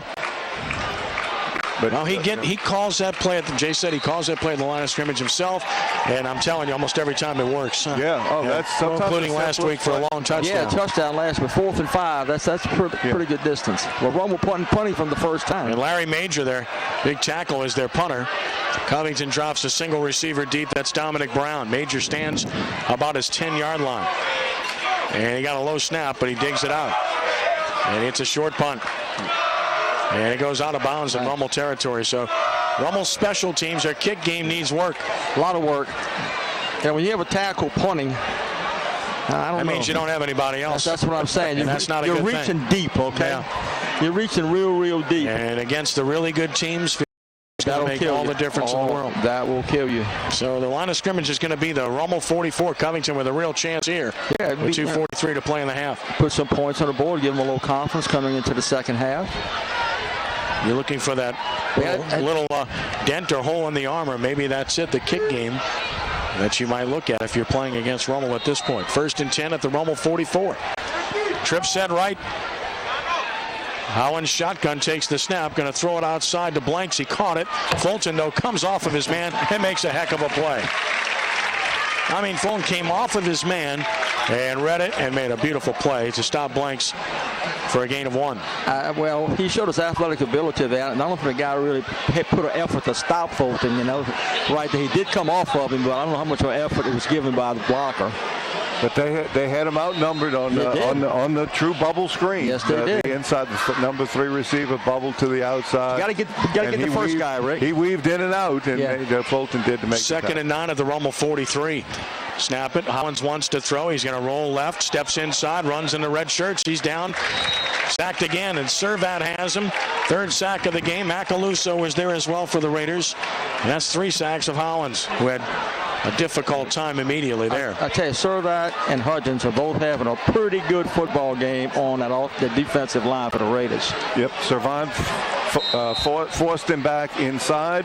Hudgens made sure he couldn't come too far inside, and Macaluso was there to fill between the two. Beautifully done. 3rd and 11 at the Rummel 45. Hollins retreats, steps up, might run, and he will, and he's looking for room, trying to get outside. What a great job to run him down by Derek Munson. I mean, Munson just ran him down. Yeah. And he's slow to get up. He's okay. He gets up. Boy, what a play by Munson. But now, unfortunately, the quarterback is down on the Rummel sideline. That is not good. No. Hollins is down. Boy, I hate that. Me too. I tell you, Hollins, I thought he had a lot more yards, but I'll tell you, once he came out of nowhere. Man, can he run? He may have got, defense can run. I'm hoping he got fouled. Let's see, what are they looking at? Now they're straightening out a leg. I was hoping that maybe he had just gotten the wind knocked out of him when he hit the ground. Or maybe hope it was a little cramp, hopefully. Well, because I would doubt it because Munson was reaching for him to get him and got him. You know, when you reach for a guy, you're extending him. Yeah. Basically, and I think that's what happened. And it's like players are down to a knee and staring and checking it out. We'll see if Richard can get close enough to see what he can find out in that situation. That a car? Yeah, you really do. It's just awful. All right, Hollins is getting up. That's good news. Yeah, all right. Very good. Jay Roth claps. The whole Rummel staff claps. Yep. Hollins is limping a little bit, but he's running it off. That's great. He's a gamer. He'll be back. And I think, now he'd have to leave the game for a play, and it's 4th and 5, and you know they're going to go for it. 4th and 6, they have to go for it here, don't they? Yeah. Yes, indeed. So, minute 13 left. So what do? You put Brumfield and Wildcat here? Just let him take a snap? I think Brumfield would have to be involved. Mm-hmm. That's certainly a good thought. But through all of that, the play by Derek Munson was just exceptional. The speed, because that's what the scheme does. The scheme, you end up with 4, even though you have 3 linemen, and you have Munson standing there so that if the running back breaks the line of scrimmage, the ball carrier breaks the line of scrimmage, he can fill in where he needs to, and he just had an explosive move to the football. Looks like Pennington, the punter's on the field, and I'm surprised. Yeah. With this field position in a 27-0 game, I think you got to go for it. Well, could be a fake. It could be. Could be a fake. Could be, and that's what they're alerting. Yeah. Rummel coaches are trying to alert the players to that. It's 4th and 6 at the Rummel 40. Pennington is in punt formation, standing at his own 46. DeNova in the deep position stands at about his 10. Clock is under a minute to play in the half. Rummel really doesn't want to field this ball under any circumstances. Covington is going to take a penalty. They're going to create more room to kick the ball. More room. And you know what the beauty is here? That's the first penalty on Covington for 5 yards. Rummel's only had 1 penalty for 5 yards. I love those kind of games. And you know what? The officials do too, because they don't figure in the game. They don't have to. Right. Let them play, man. Unless it's obvious, But how many games you go to the first half with each team with only 5 yards in penalties? Mm-hmm. Yeah. Not too often. I can't remember. But to me, Rick, it's a good officiating crew. Yep. I like that. So Pennington now stands at his 41.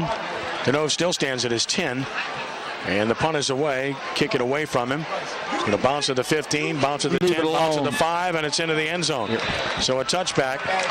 With 36 seconds left to play in the half, Rummel will just have to run it one time or even take a knee. We'll see if Richard can get Jay Roth for a couple of questions here at the half. Defense, again, brilliant, pitching a shutout. Offense, outstanding. The passing game has clicked big time with 3 touchdown passes from Chase Forcade to David Hensley. Rummel will start from its own 20. I would think Coach Roth would have to be happy with the play of his offensive line. He felt that if there's one weak point, if you want to say, he was worried about that more than anything else. But tonight, it seemed getting together pretty good. They've done an exceptional job so far. Got to pass along a note from Jude Young in a moment. You'll laugh. 1st and 10 from the 20. Line up a shotgun, so they won't take a knee. Forcade, in fact, wants to throw and does. Bubble screen to Hensley. Caught 25, 30. First down, Hensley to the 34. Forcade took a hit. The ball lost, but recovered by Robinson. Wow. Larry Robinson saves Rummel there. Yeah. There's a fumble there. And Forcade, by the way, took a hit. I was surprised they threw it there. Me too. 13 yards officially and a first down to the 33, and Rummel's in a hurry. A little work in a 2-minute offense. Why not? Yep. Yeah, exactly. I mean, hey, you're going to need it somewhere along the line, babe. Forcade wants to throw, throws an outright, and overshot Eschet, who was open on the play. Eschet was open at about the 50, but he overthrew him with 16 seconds left in the half. I think Covington's having a problem covering that play right there, Rick. They're having a big problem right there. Yeah, the safety's not coming off the hash. The corner's not sinking enough, and the safety's not coming off the hash enough. But this is a great opportunity for Rummel to try to score, work on your 2-minute offense. Yeah. Can you have a better situation where you're up by 27 points to be able to legitimately work on something in live action? 2nd and 10 of the 33, 16 seconds left. Forcade steps up, throws down the field, drop right in the hands of Chase. I mean, you can't make a better throw at about the Covington 42 with 10 seconds left. hit him in a bad spot right in the hands. What a tremendous beautiful throw. Over the under coverage and in front of the safeties. What a terrific throw that was to be dropped. Should have been caught. So a lot to work on, even though you're up 27-0. Missing open receivers, drop pass, kick game needs to improve. I haven't seen too many passes that Rummel not have a receiver open in this first half. That's Every it. time they're thrown. Now it looks like Rummel will probably take a knee here. Yeah. With 10 seconds left in the half, Forcade under center, which indicates he'll take a knee, and he does, and the half will end. So we'll see if we can get Jay Roth here. Halftime arrives. There's the horn. Rummel up 27-0 over the Covington Lions at the half. Richard Tiberville is standing by with Jay Roth. Richard, go right ahead. All right, Coach Roth. Other than the little 2-minute drill right there, not much you can be disappointed about in that first half by your boys. No, it was good. We executed pretty well. So we just got to maintain and not lose focus the second half. Now, it seemed, just by looking at it, it seemed like your offensive line was pretty much able to blow holes wide open in the Covington defense. What do you see from your offense, especially really all around and by your offense for them? Well, I think the first long touchdown run, nobody touched Izzy. That was a nice, well-blocked play. But we've thrown the ball pretty successful tonight, and they've made us earn some yards on the ground. All right, with a 27-point lead and a shutout to protect, anything you can give about what you're going to do in the second half? We're going to come out hard in the third quarter. We're coming out hard in the third quarter. I mean, it's 27-0. I've been in a game where we relaxed. All of a sudden, it's 27-21. So we're coming out hard. All right, Coach. Thank you. Okay. Back up to you, Ken. All right, thanks very much, Richard. Good job. Halftime, 27-0 Raiders on top of the Lions. We'll take a timeout. Back with our halftime show in just a moment. This is Rummel Raiders football on WGSO, 990 AM, WGSO.com, and through Sportsnola.com.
At Franklin American Mortgage, you'll always get.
Catholic League for the first time is back to what the Catholic League was before.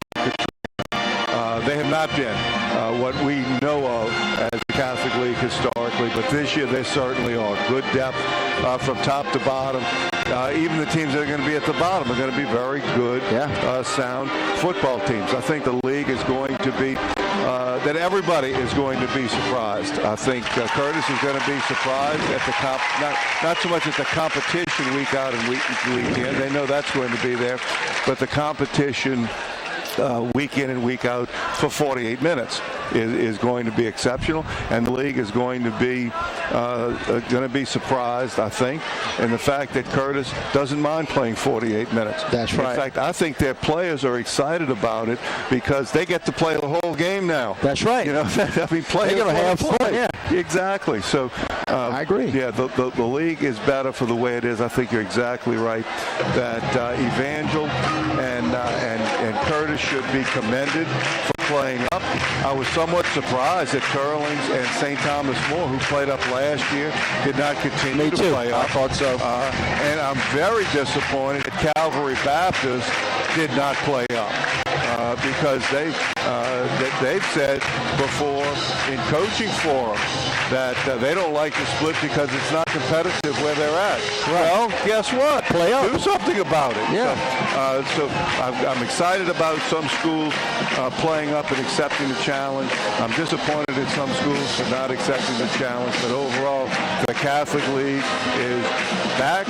I think football, in fact, in this area, this is the golden age of prep football in the New Orleans area. Strong statement from Rick Gailey. It's halftime. Raider band is just concluding their performance, and Rummel leads Covington 27-0. We'll take a timeout here. We'll continue in just a moment. This is Rummel Raiders football. WGSO 990 AM, WGSO.com, and through Sportsnola.com. Bears Po' Boys at Gennaro's at 3206 Metairie Road at Causeway Boulevard in Metairie is the home of the very best po' boys in the greater New Orleans area. Bears is open Monday through Sunday, lunch and day lunch only on Sundays, and their signature world-famous roast beef po' boy is the staple of a host of terrific choices with all sandwiches made to order. Make sure you add a cold.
What is that second gymnastics? Oh, man. I'm talking about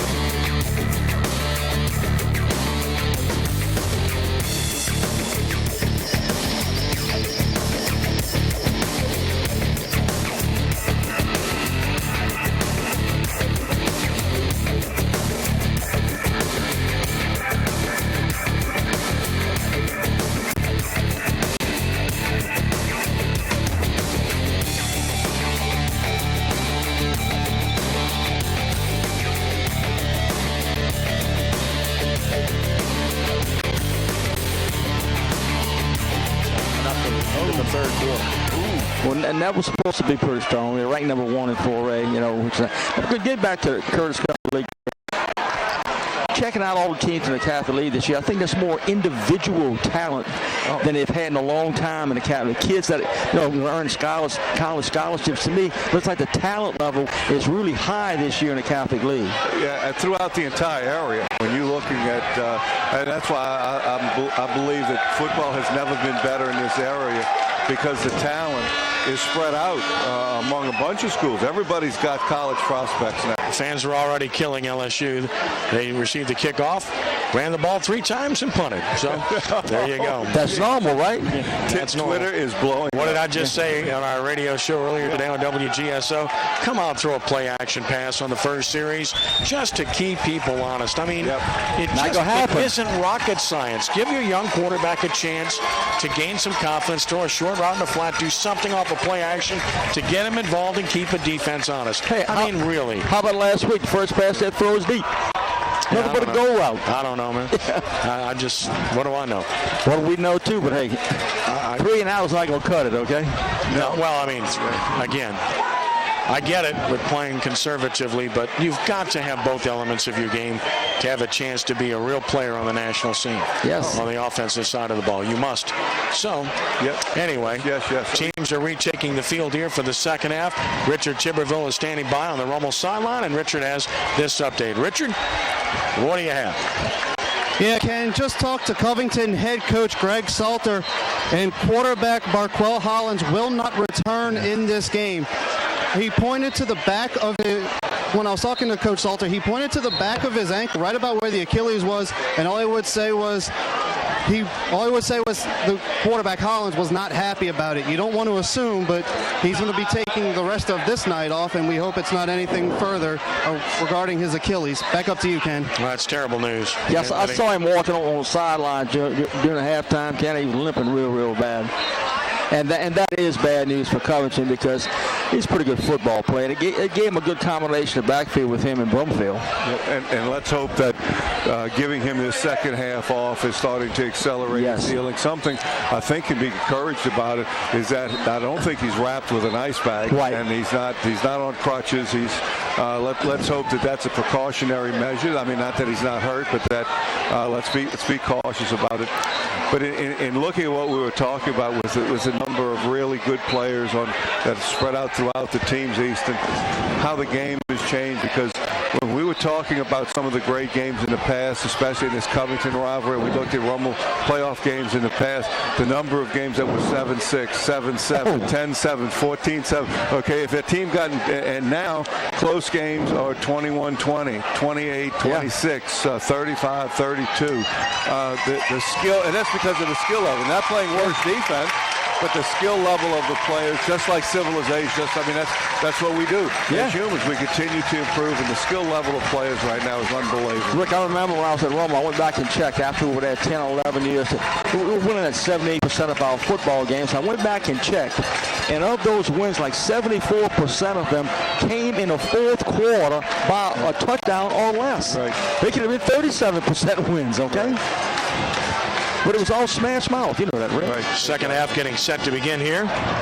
Covington already poised to kick it off. They're lined up to do so with their kicker, Devin Jenkins. Raiders will put their return game on the field momentarily. Haven't done so yet. Covington's been out there for a while. And that's where it hurts when you lose your quarterback.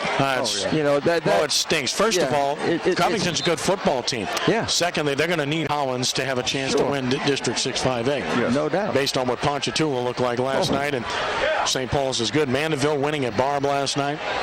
I mean, clearly. The ball was down. Yep. Well, Mandeville's still good. Oh, Mandeville is good. They only crossed the week one, and they won at Buck last night. I tell you what was impressive last night. Ponchatoula holding Acadiana to 8 total yards of offense in the first half. Ted Davidson has never had that done to him in his coaching career. Well, we had Hank Tierney on our radio show this morning, Rick and Ed and I, and we also had Bill Stubbs on our show this morning, both of whom beat previously number one teams with brilliant performances. Hank can still get it done. So can Bill. Oh, shit. Bill hadn't changed the look, okay? You better come to the table with Bill Stubbs, okay? And you better play hard, okay? Here's the kickoff. It's a good one. Sailing deep. Carries into the end zone, a touchback. So with the wind at his back, hammering it into the end zone for a touchback is Jenkins, and Rummel will start from its own 20. Let's see if the Raiders can maintain their intensity here. That's what Jay Roth wants to see, especially to start the half on this opening drive. You know, you can't let up, and this is a learning experience the rest of the way. Rummel's been playing a lot with two fullbacks in this game, using Weller at tight end at times where he's played in previous years, and playing Barry Kimbrough, who got a carry earlier in the game, the senior at 5'7", 205.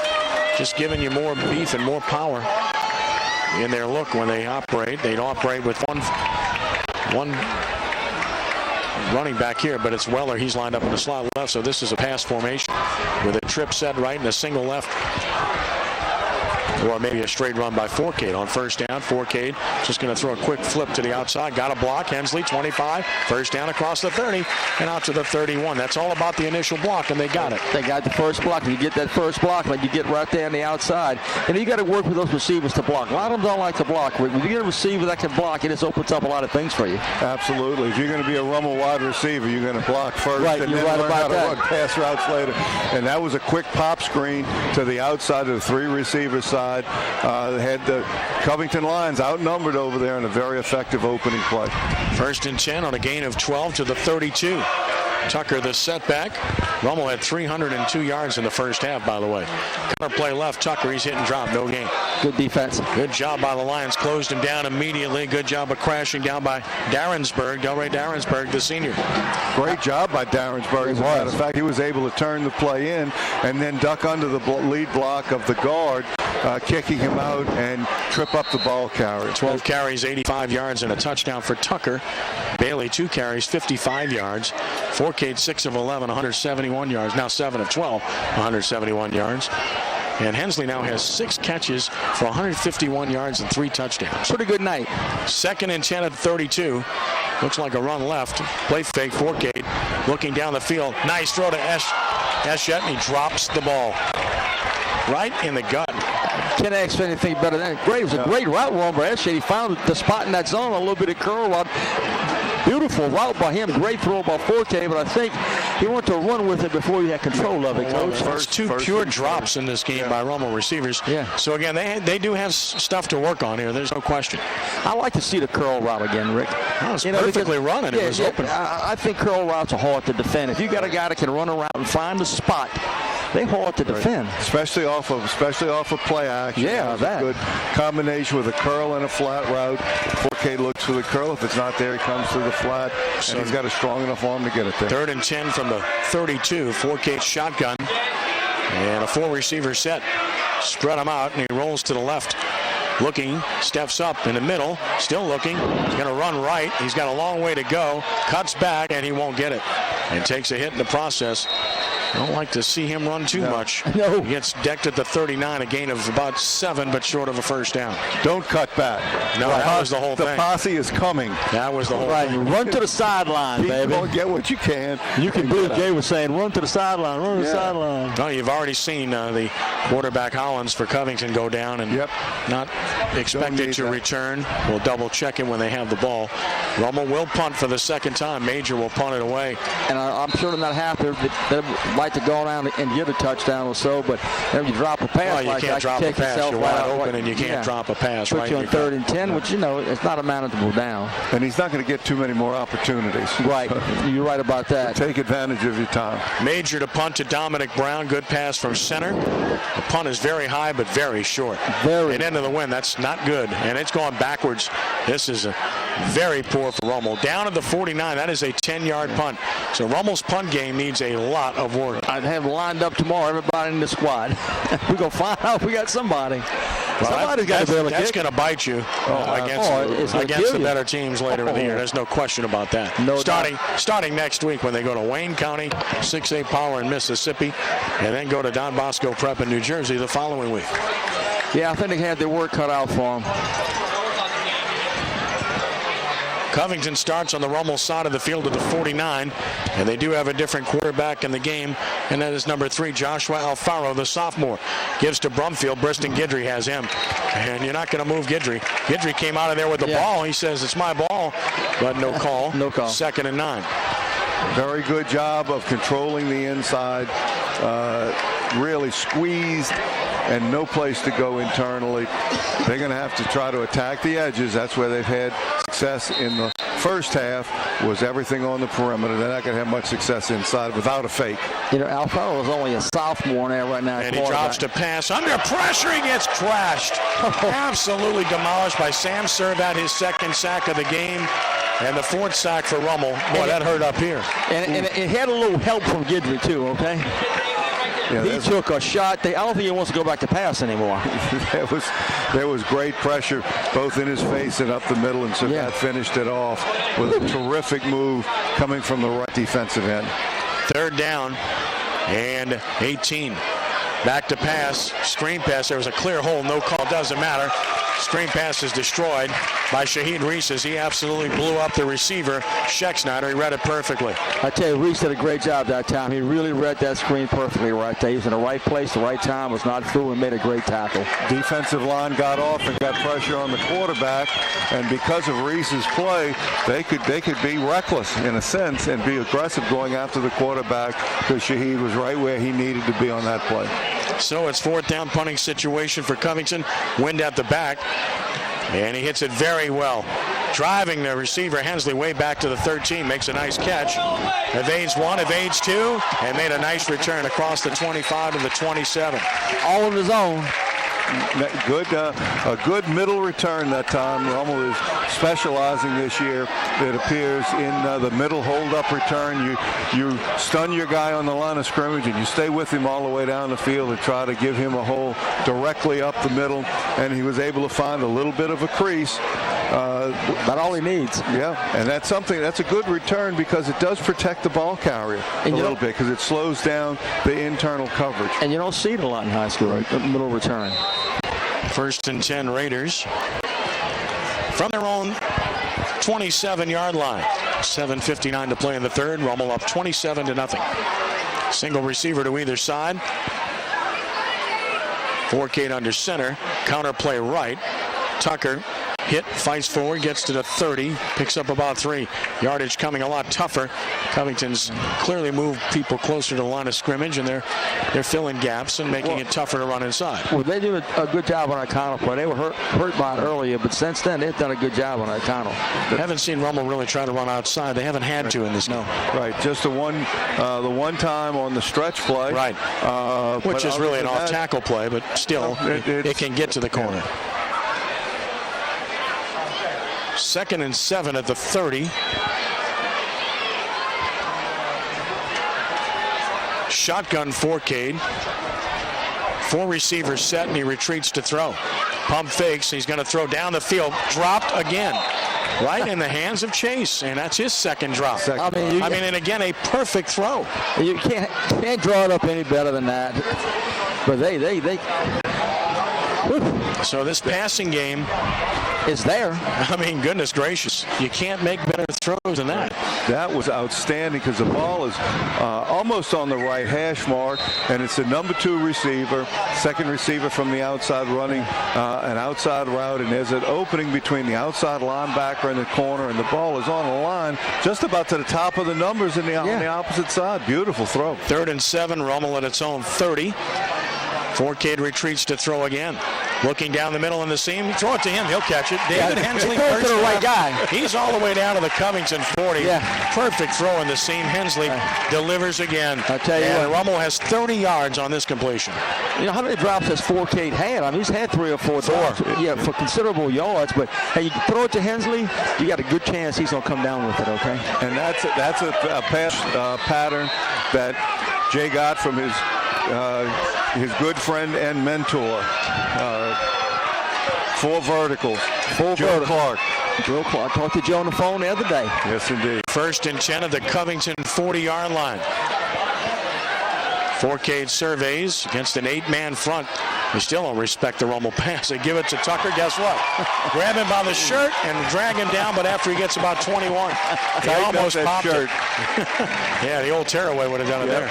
They're going to need to tape the bottom part of the jersey to his shoulder pad, because that was the only thing that kept him from hitting his head on the goal. Tyler Evans hanging on for life, okay? Save the touchdown. That puts Tucker over 100 at 109 yards and a first down to the Covington 19. Well, that's the thing. If you stack the line of scrimmage, if you break the line of scrimmage, you don't have much left. From the Covington 19, Bailey is now the running back.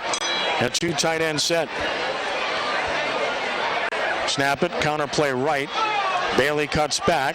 Nice run as he gets across the 15. He got as much as you can get out of that. Picks up 4, 2nd and 6. But you're talking about Joe Clark. When I first moved to Gonzales, Joe Clark was coaching at Southern University. He lived right down the street from him. And also Greg Blanche was on that staff. So we get together in afternoons and talk a little football. Defense, after about 4 or 5 sets, I said, Joe, do you have a running play? And do you have one running play, man? This will get us to the water break, so we'll keep it here with 5:59 to play in the 3rd. Rummel up 27-0 on Covington. Raiders in the midst of a very good drive despite another drop on the drive. Yeah, Forcade is 8 of 15, 211 yards, 3 touchdowns, and how good would his numbers be? Oh, absolutely. Without the 4 drops, it would Without be 300 yards. Yeah, it'd be 300 yards and about 90% throwing. And the throws he made were perfect throws. I mean, they by the way, if he would get to 300 yards, we'd have to go to that record book. Maybe Check it out, huh? Maybe so. Now, wait a minute. JJ told me the scrimmage against Catholic, he went over 300. Yeah, it's a scrimmage. That's a scrimmage. That's what I'm saying. And Jamar Chase caught like 7 passes for 220 yards in that scrimmage, and he's dropped both passes today. You know what? That's a scrimmage. 300. I get it. You don't think anybody had 300 yards? I think that I think one did. But I'll check it out. It's in the program. I know that. It's piqued my interest. We're going to have Rick has one. We're going to have to get Rick to do the research. I'm kind of busy with what I do here. Yeah, you're just a little. I thought you'd add one more thing. Yeah, just one more thing to do. Give you something to do. I think so. 2nd and 6 from the Covington 15-yard line. 4K with twin receivers right. Takes the snap. Going to run Bailey right. He's in trouble and engulfed. Hesitated, yeah. I don't think he didn't have anything there. He might have got a yard, but waiting for him in the hole was Stavante Cradle, the outstanding senior at 6'3", 270, and he looked the part there. Gain of 1 of the 14. It's 3rd and 5. Yeah, well, I wasn't assuming you couldn't do it, Ken. That was it. I can do it. I mean, I have a program. He might have it already. Rick, if he'd have it already. I think he knows the answer. He just wants to see me read. Scott Buson, maybe. Could have, that's right. Damian Williams, possibly. Yeah, I think those two would be the most likely. I'm just thinking out loud. Well, you don't have to worry about the Easton Roth and Don Perettias, okay? You can rule those out. Brad Burkell, maybe? I mean, I'm just thinking out loud. 3rd and 4 from the 14. Snap it, fake it, 4K to throw underneath, caught by Hensley, broke a tackle, fighting to the outside, what an effort. He gets the first down and goal inside the 10. What a game he's had. Hensley down to about the 5. Man, what an athlete. What an effort. Passing in a game. Same guy holds the top 3 spots in the Rummel record book. Damian Williams, 2012. In 9 completions, 316 yards, 294 yards against Acadiana in 2011, and against Denham Springs in 2012, 228 yards. That's it, Coach Gailey. Did your job, bud. Way to go, Rick. There we go. My glasses still work. Getting credit, baby. 1st and goal from the 5-yard line for the Raiders. Bailey, the deep back. He'll get the call running inside left. Nice cut. Another nice cut. Touchdown.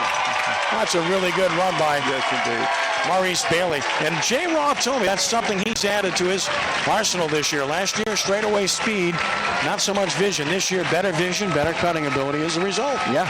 2 subtle cuts, both to his right, that got him into the end zone. That a lesser back would have ended up running in the back of somebody, but he made a little cut to his right and got it up in the hole, and another little cut to his right, and that's what got him in the end zone. And that's a pleasure to have 2 backs like Tucker and Bailey, right? And they complement each other. They're just different enough that it's like 2 different speeds with a pitcher. Bollinger's extra point attempt this time is up, and it is good. Timeout on the field, 4:42 to play third quarter. It's now Rummel 34, Covington nothing. This is Rummel Raiders football on WGSO 990 AM, WGSO.com, and at Sportsnola.com. Nick Interest.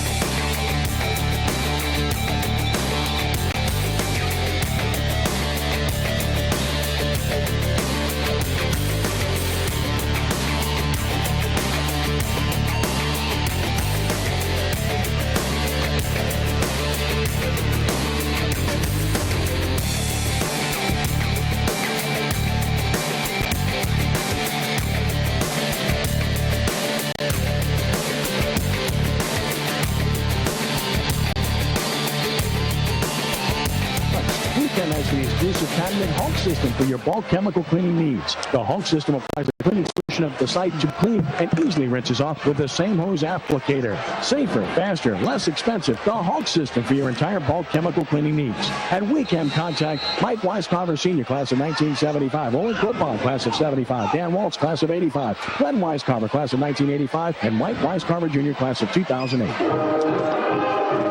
Bollinger will kick it off for Rummel, and he does so. It's high. It's returnable, middle, at about the 17 and up. Backfield to the 20 and up to about the 25 he goes. And that's where Covington will put it in play. 1st and 10. Trailing 34-0 to Rummel. On the return was Tyran Garrett. And Covington will start from its own 26-yard line with 4:36 to play in the third quarter. And the Lions will have Alfaro back at quarterback. Brumfield in the backfield. He was nicked up on the last series, but he's fine, and that's good news. He figures to get a lot more work in this one, doesn't he? Yes. Schexnayder's in the backfield with him. So they go with twin setbacks, shotgun. Alfaro takes the snap, runs Brumfield, and he's hit immediately. And just stop cold, and the red shirts just keep coming. So ran into a brick wall, and Hudgens, what a game he's played. Hudgens a little bit slow to get up, though. Rick, I find the Roman defense played great in the first half. But I find here early in the third quarter, first couple series, they got a little bit more intensity maybe. And they're playing a little different front. They're playing with a four-man front, yes. As opposed to the three-man front. And that's, I'm sure, primarily because the quarterback has changed. Yeah. They brought Wayne Roussel in, a defensive tackle, on second down. And there is Roussel to wrap up the ball carrier for no gain. So Roussel wraps up Schexnayder. Roussel's 5'7", but he's 240. That's a fire plug. You're not going to get him moved off the line of scrimmage. No. That shows you the adjustment that Eddie Jacquelart has made because the quarterback is no longer a running threat. And so you don't need the extra linebacker. You've had the extra defensive line. They're going back to their three-man front here. And it's 3rd and 11 now from the 25. Shotgun Alfaro, 4 receivers set. Brumfield with him in the backfield. Takes the snap under heavy pressure. Fulton missed him. He's going to run it, but he's going to be short of a first down at about the 30. Corner blitz by Fulton. He got there, but couldn't corral him. Alfaro, though, is short of a first down, and Covington will have to punt as he picks up 6. I tell you, Fulton came through clean. Just missed the tackle. And he was excited about it. You could see him inching and inching and inching close. And when he avoided the tackle's block, had a shot. So he was the most disappointed person out of everybody that he missed his chance at a sack. But when you get a blitz like that, Rick, I always said this in blitz, it's good to blitz, but sometimes I used to call it like control blitz. Yeah. Make the tackle. Here's the punt by Pennington. He's hammered this one. This is over everyone's head. He's punted well all night. He's crushed it inside the 20, inside the 15, all the way down to the 10. What a punt. My thinking is you might want to play for Rummel. You might want to play deeper, especially with the wind at his back. Not let the ball go about 10 yards over your head. Yeah, exactly. If you make an error here, you want to make it in front of you and not have it go over your head. Because remember the last punt, he had to catch by going back and catching it over his that's the shoulder. point. That's the point I was making because clearly the wind's picked up. And no doubt. First of all, he's a good punter. And secondly, he's getting the ball up high, and the wind's going to help it. Rummel starts from a 10, 2:36 to play in the third, up 34-0. Clearly, still time to go with your number ones here. You get into the fourth quarter and you maintain that lead, you start making some moves. But here, deep in your own territory, at the 10, Bailey is the running back. 4K will operate under center. 2 tight ends. 2 tight ends and Kimbrough, the fullback. Should be a run right here. Counter play inside right. Bailey bounced it outside. That won't work. Bad move. Yeah, you need to keep that inside. That's what we saw last year sometimes. He had room inside. Right. Lost yardage, loss of 2 to the 8, 2nd and 12. That was an example where he guessed where the hole was going to be. Yeah. Instead of trusting your vision, trusting your decision making. You can't make up your mind ahead of time where the hole is going to be. You want to be able to see it. And Rick, when you're pulling those guards like that, the chance of it being to the outside is very slim, unless it's a call sweep. Exactly, and especially when the backside wall-off blocker is coming inside, you and the ball carrier and the backside wall-off blocker have got to see the same thing. 2nd and 12 from the 8. Bailey the deep back. Under 2 minutes to play in the third quarter. 4K the snap. Little sweep to the left. It's open at the 10. Cut back 15. He's gone. 30, 40. Foot race. 40, 30. Going to get run down from behind, though. What a tremendous effort to go get him for Covington by Dominic Brown. Just remember that attitude play. That's a football player. Dominic Brown. You're right. A senior. Down 34-0. This guy's running away from people, and he's not giving up. There's a flag, though, on the play. I did not see it, but it's somewhere up the way back. It's way back. Way back near the line of scrimmage. So this is coming back for a hold. And that was it. That was his stretch play, the wide zone, as opposed to the off tackle zone. That was going outside the whole way. And that linesman got an earful now from Coach Raw. Rick, let's talk about pulling. You and I like pulling guards and that kind of stuff. But when you pull a lot, it's got to be a relationship between that pulling guard and that back, right? They've got to see the same thing. That's correct. The kick-out blocker, the lead blocker is going to kick out 100% of the time. He can't be a decision maker. You're trying to get your helmet inside and digging it out.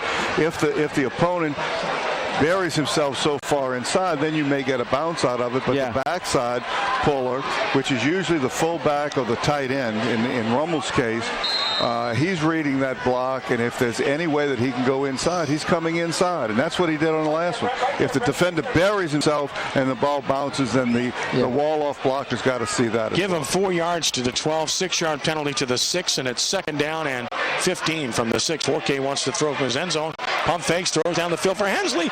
In the open field, caught it, and his knee went down. Trying to make a cut. If he makes that cut, he might break it, but instead he's down with a knee at the 18. So a gain of about 12. They was throwing the 26 powers so many times they run with the fullback and the guard, fullback kicking out and the guard coming around. They start slanting that defensive end down, so offensive end would just take him inside with their whole thumb going outside. I like the old tandem play way back when. That's right. Well, we got to start looking at the record book for receivers. 9 catches, 202 yards, and 3 touchdowns. I got him for him. We'll double check that, obviously, but right now unofficially. 9 for 202 and 3 touchdowns for Hensley. Pretty good night. And it's 3rd down and 3 from the 18 for Rummel as we're under a minute to play in the third quarter. Bailey, the deep back. Going to run a counter play inside left. He's going to be hit. He's going to fight and lost the ball. He lost it, and Covington has it. Bailey fumbles, and it's recovered for Covington by number 44, Austin Huffman. So the Lions get the first turnover of the game for them. They're kind of swinging that ball in that outside arm right there. Did not protect it. And it's on the ground. And they'll get a little talking to from a couple of the coaches from Rummel. Yeah, that's something that's entirely avoidable. Yep. And that's the mistakes that'll keep you from playing more snaps, because that, once again, entirely avoidable. And by the way, the record for receiving was against Acadiana. Cyril Grayson, 220 yards. That was the first game that I did with We remember that game. Wow. Yes, indeed. On first down, Alfaro wants to throw under heavy pressure. He's going down. Sacked big time. Briston Guidry is there for the Raiders, along with Aaron Brule, and a flag comes down late. Wow. Guidry deserves that flag. Well, he needs to get away when the play is over. That's right. That's correct. And there's no reason for the excessive celebration. That's right. It's 34-0. You made a play, and that's great. Great play at that. And I tell you, Coach Hankton right now is not telling him hello, okay? That's right. It's good to be excited, and it's good to play with enthusiasm, but it must be under control. That's correct. Especially when the opposition is struggling. Right. 5th sack for Rummel. Guidry's got 1.5 of those, but this is going to end up at the 20. Yeah, you don't want to see something like that at all. Now, Coach Wall's kind of upset about it, but from up here, You can't do that. No, I mean, I'm sorry. That's points of emphasis, right, Rick? And you follow all that. It's third penalty and 26 yards on the Raiders. And it's a dead ball, so it came after the play. So it's 2nd and 8, and the third quarter comes to a close. So at the end of 3 quarters, Rummel 34, Covington nothing. Back with the fourth quarter in a moment. This is Rummel Raiders football on WGSO 990 AM, WGSO.com, and through Sportsnola.com.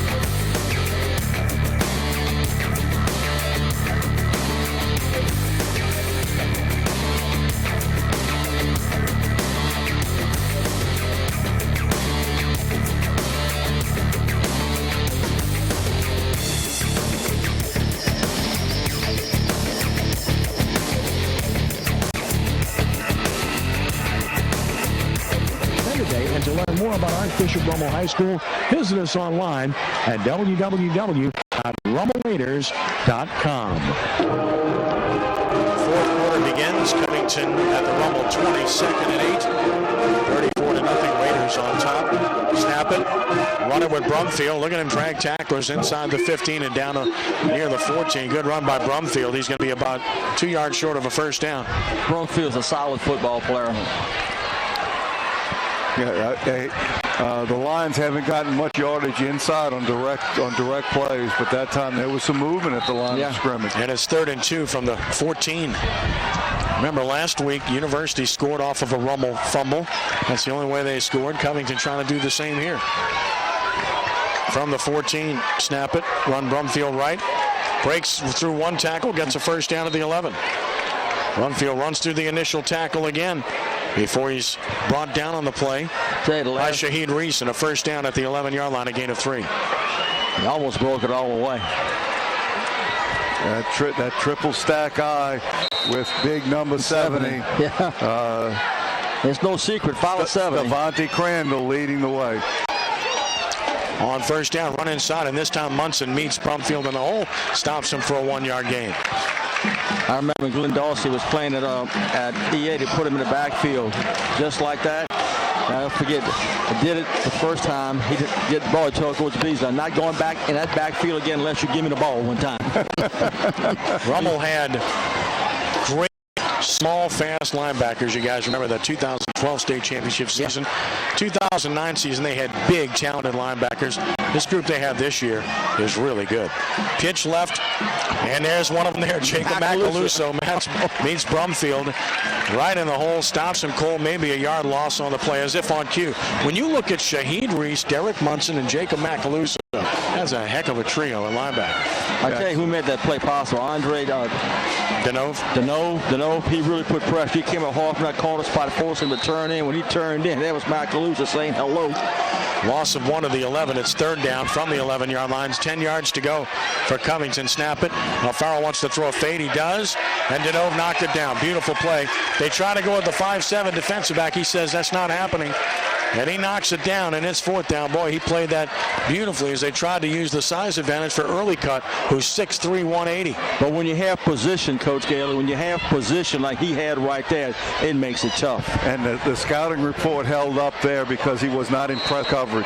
He was off waiting for it and was deeper than the receiver when it was let go, so that he fit right under the receiver. And he was also smart enough not to just jump up for the ball, but to get up inside the receiver and play through the receiver to get to the ball. And it's 4th and 10 from the 11. Shotgun. Blitz is coming. All out blitz. Alfaro gets it off. Jump ball coming. Tipped on. It is incomplete. Tipped away for the Raiders by Jacoby Jones. And the Rummel defense holds despite having to overcome a turnover by its offense. We know Coach Eddie Jackalot. And listen to the fans appreciating this defense. Oh, yeah. Great effort. Super effort. Yep, that's Rummel football. Red zone defense. Yep. We're going to check in with Richard Tiberville on the Raiders sideline to get his take on what's happening. Richard, take it away, buddy. What's happening? Yeah, Ken, going back to my halftime conversation with Coach Jay Roth, he said he wanted to see in that third quarter that same intensity from his guys that he saw in the first two, and they increased that lead to 7 and are still pitching a shutout, so I'm sure he got exactly what he wanted from his team, the turnover aside, but the defense made it hold up, so Coach Roth's going to be enjoying everything he's gotten from his main line tonight. Back to you, Ken. Forkay wants to throw. He does to Weller, open at the 30, at the 40, Weller to midfield, Weller to the Covington 45. Hello, Weller. John Weller, he's a good tight end. He's a good player. Yes, he is. First down, Rummel. He can catch. And always noted for his blocking.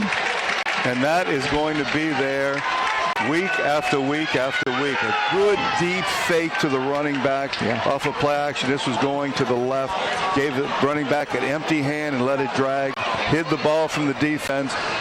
Chase did a good job of getting his feet back under him, though, and threw a bullet to Weller. Beautifully executed play. That will be there once again all year, the tight end running vertically. 44 yards, 44 yards to the Covington 45.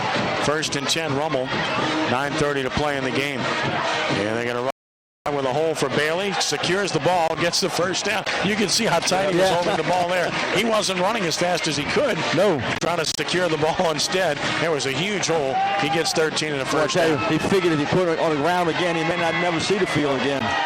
Yes, indeed. You've got to exaggerate perfection, especially in a circumstance like that, till it becomes a habit, because I would think that his fumbles usually happen because the front end of the ball gets away from his body and he loses leverage on it. Keep your eye on number 26, Terrell 13 Jackson. and a first down to the 32-yard line.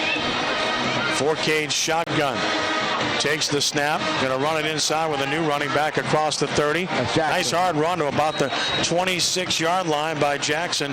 Kyrell Jackson, the senior, gets the call. Or sophomore, I should say, gets the call. 5'5", 185, Kyrell Jackson. I saw him in practice. The first time I saw him, I told Eddie and him, "Who's that guy, man? You talk about." I saw him in shorts. You talk about put together from the waist down. Ooh, legs, Rick. 6 yards for Jackson on his first carry. And his second down and 4 at the Covington 26. And now Bailey back in at running back. Snap it. 4K gives to Bailey, but he's going to be hit and drop for no gain. Yeah. Good penetration there for Covington by number 35, Justin Economopoulos. Or as they like to him, Iko. There you go. And I wonder why. Makes it a lot easier. Well, I wanted to show you I could say it. You said it perfectly. I got phonetically, see? You got it. Economopoulos. There you go. Good play. Third down and 4. Rummel at the Covington 26, 7:45 and counting. Crisply, quickly played game, as you might expect. Look at the tailback here. How deep he is for one. Bailey is that tailback. He'll get the call on his own play. He's hit and stopped. Cold. Fell forward for 2 yards, but we're going to be 4th and 2. Rummel will probably go for it here. Don't need more points. I remember when I asked Don Charles once, how come you play tailback so they're going deep, coach, in the option games? And when it gets the ball, I want to be going north and south. Downhill. Downhill, baby. That's it. He told me that too. Yeah. 4th and 2. Rummel has an injured guard who comes off the field. Their starting guard, Malasa, is injured, out of the game. Armand Cox checks in. Looks like his hand again. The senior. He had problems in the pregame. He's come out here and being tended to. It's 4th and 2. Quarterback sneak, Kenny? Well, let's see if they line. No, they're on the nose. 4th and 2. There's a bubble to the left. Yeah. 4K the snap. They run a counter play left. It's there. It's gone. Touchdown, Rummel. Kyrell Jackson exploded through the hole. He got tackled 8 yards deep in the end zone. That should be a flag. Yeah. There's no reason for that. Because you didn't get hurt like that. Pull him down from behind. That's ridiculous. That'll cause an injury. But I tell you what, good blocking up front. Good. Those two guys pulling open up the holes. Rick and I, you're not going to run through that one, brother. Not as far as he did, but we could have gotten through there. Yeah, he's a fine-looking prospect there. Fire plug light with some explosion. I'm telling you, I watched him in practice. I was impressed. I said, who is this guy?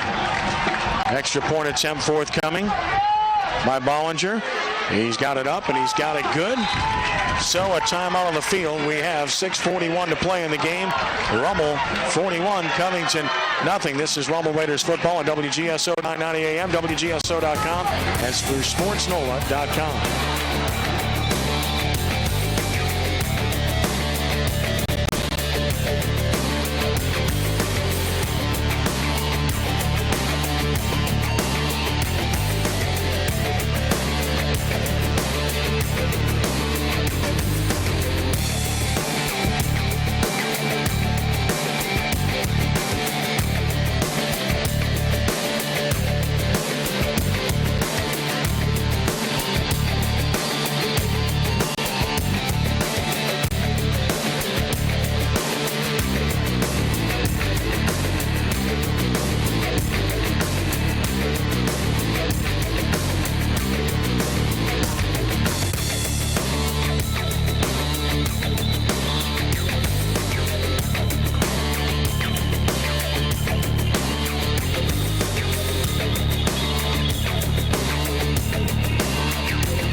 With 6:41 left to play in the game.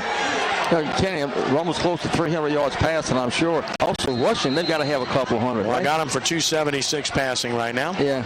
And running, since you asked, we saw 226. We saw the effects of the threat of the quarterback sneak on the last play, that they were pinching inside to prevent the quarterback sneak, and that left them vulnerable to the off-tackle. Kick is fielded at the 2-yard line, upfield to the 5, 10, 15, 20, loose, 25, 30. 2 men to beat, great speed, 45, 50, and across midfield to the Rummel 46-yard line on a brilliant return as Tyson Blanks. Fielded out at his own 2. Great return. And that gives him something that Covington fans to cheer about. Surprised Rummel still has some of that first team is out in the field right here. Well, I think they want to try to keep the shutout if possible. Yeah, I think Eddie would like the shutout. Of course, all defense. Again, last week the defense, the only points they gave up were off of a fumble in Rummel territory against U-High on of all things, a completed pass. First and 10, Covington at the Rummel 47-yard line off of the outstanding return. And the run right, it's open at the 45-40, cut back, and a first down. Brumfield, maybe his best run of the game, to the Rummel 36, and he's got himself 12 yards. Good penetration that time by Guidry, but he didn't make the tackle. And immediately Macalusa goes back in the game. Yeah.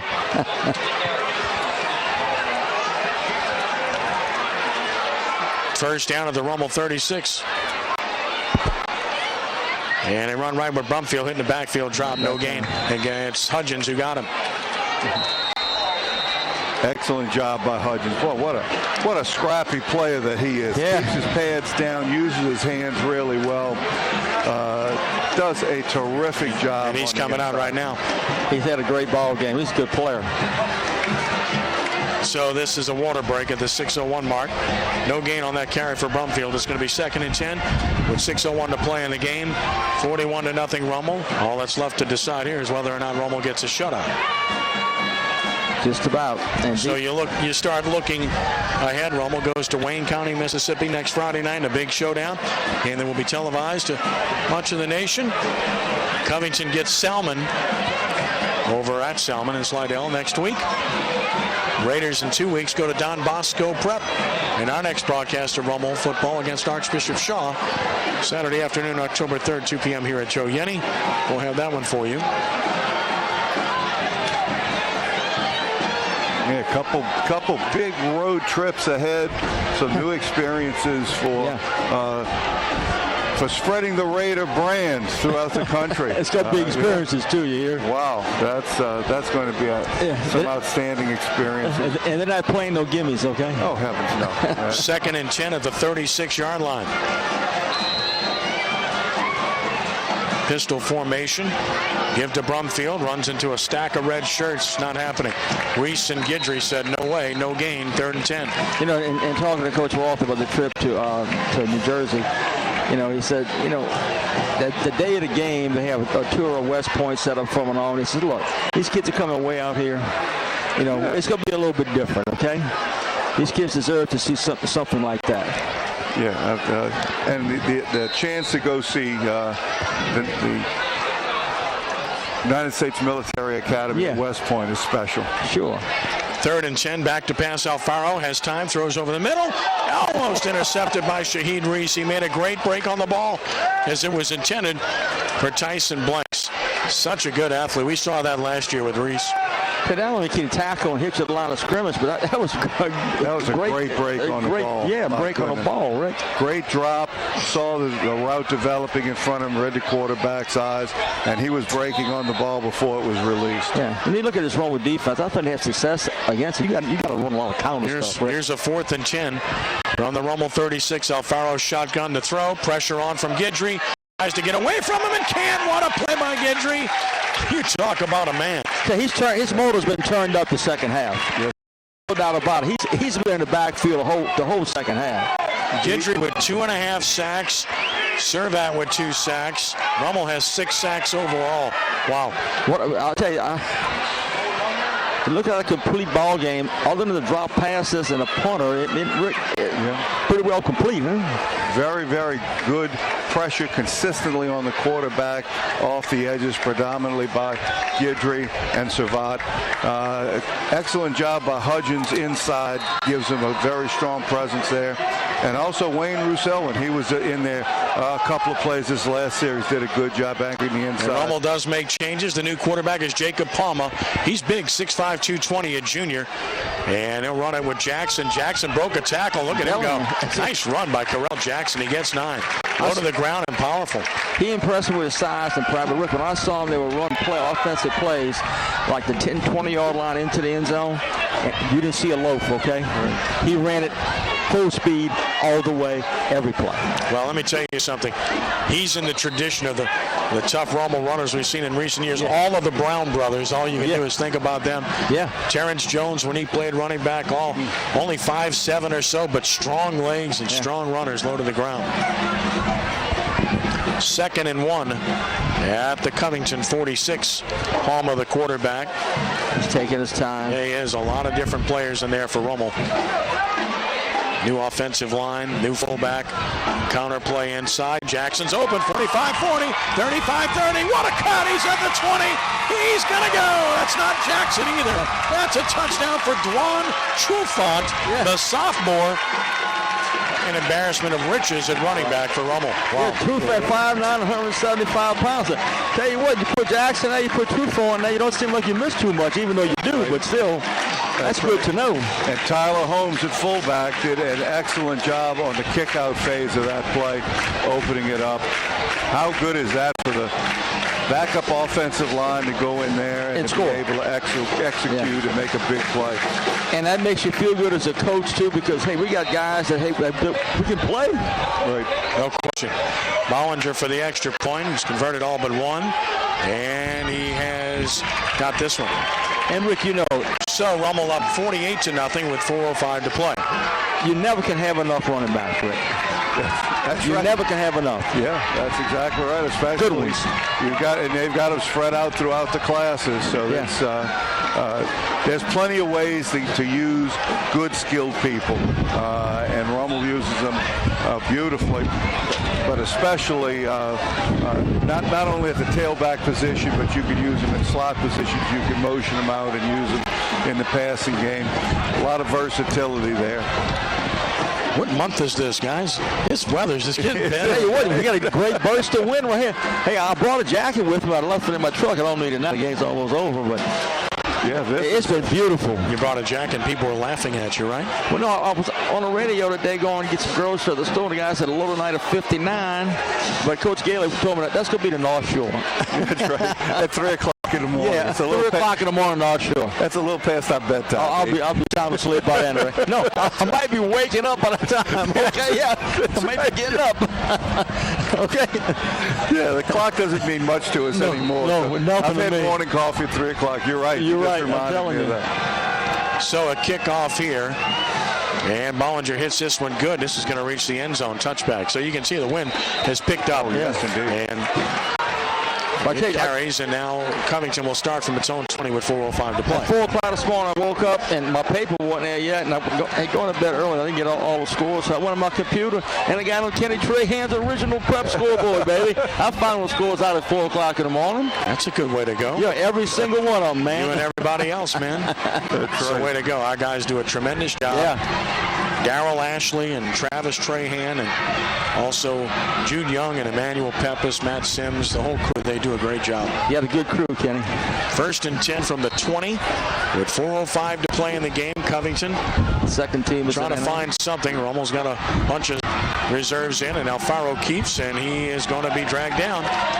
Nice play. Good open field. And guess who made the play? Yeah, same guy. That's Dwan Trufant, who just scored the touchdown. Yeah, good open field tackle. Playing both ways. Why not? Yep, he's everywhere. Hey, he is. Hey, a young kid like that, a sophomore, play him. You might find where he can help you the most eventually. 2nd and 8 from the 22. Can the reserves keep the shutout alive? We'll see. Alfaro shotgun. Going to run it inside. Big hit, but still fighting forward for 3 yards or so.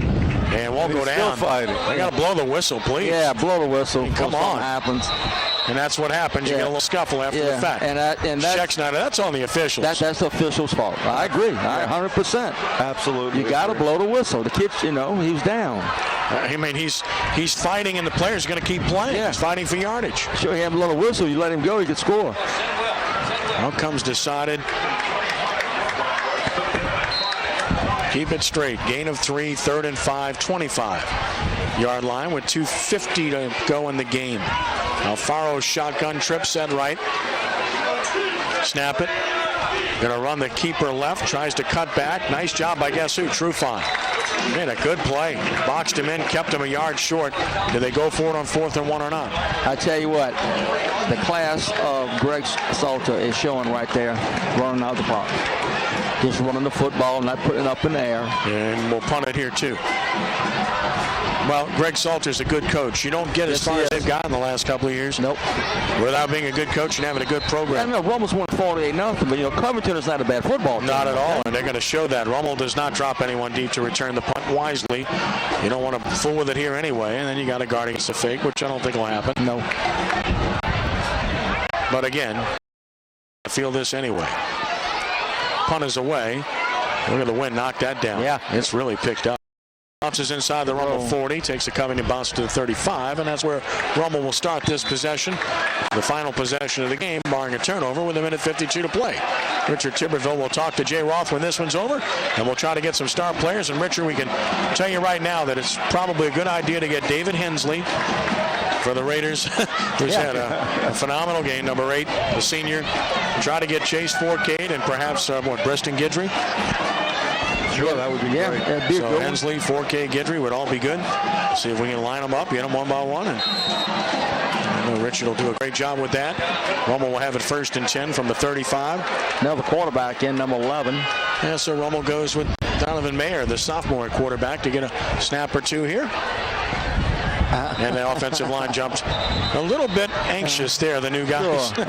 That's not unusual. That's 4th penalty and 31 yards on Rummel. That'll happen. They didn't want to get out there and try to prove themselves. Got a young offensive line in. Armand Cox is at right tackle. So 1st and 15 from the 30. Clock running. They'll have to snap it a couple more times here to expire the clock. Get out of dodge. Or in this case, Metairie. Run it inside. You can get about 3 or 4. So on the carry here, getting an opportunity. Saw that young man in warm-ups. He's kind of diminutive, but he'll stick it in there. That's Devon Ward. He's a freshman at 5'3", 125 pounds. You gotta love it. He was following the right guard, Chase Cotrere, sophomore offensive guard, running the power off tackle play. It's hard to find. You can get behind him, big offensive lineman. Yes, indeed. Look at him. 2nd down and 11 from the 34 with under a minute to play. And they moved again, but they didn't even call it. Don't run out of bounds. There you go. Cut back, stay in bounds. Nope, he couldn't stay in bounds. That's not what you want to do there, is go out of bounds. Yeah, Well, freshman, you think he thought he was going to play in this game tonight? Well, they're saying he stayed in bounds. They're not. So they're going to give him 5 to the 39, and that should do it. Rummel does not have to run another play. Jay Roth, I'm sure, will notice that.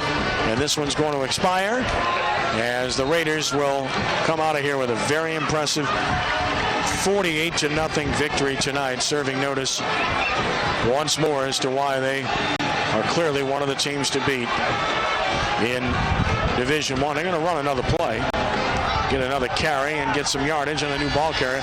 And he picks up 7 as the game ends. That was Alvaro Solis. So Solis got 7. Rummel wins it by the score of 48-0 over Covington. What a performance. Yeah, very, very complete victory, all phases of the game.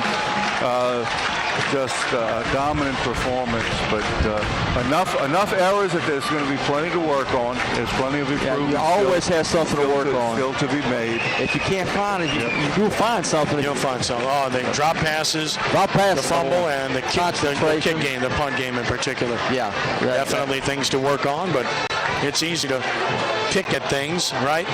You just beat a pretty solid football team, 48-0, who beat Franklinton last week. But again, I'm like you, Kenny and Rick.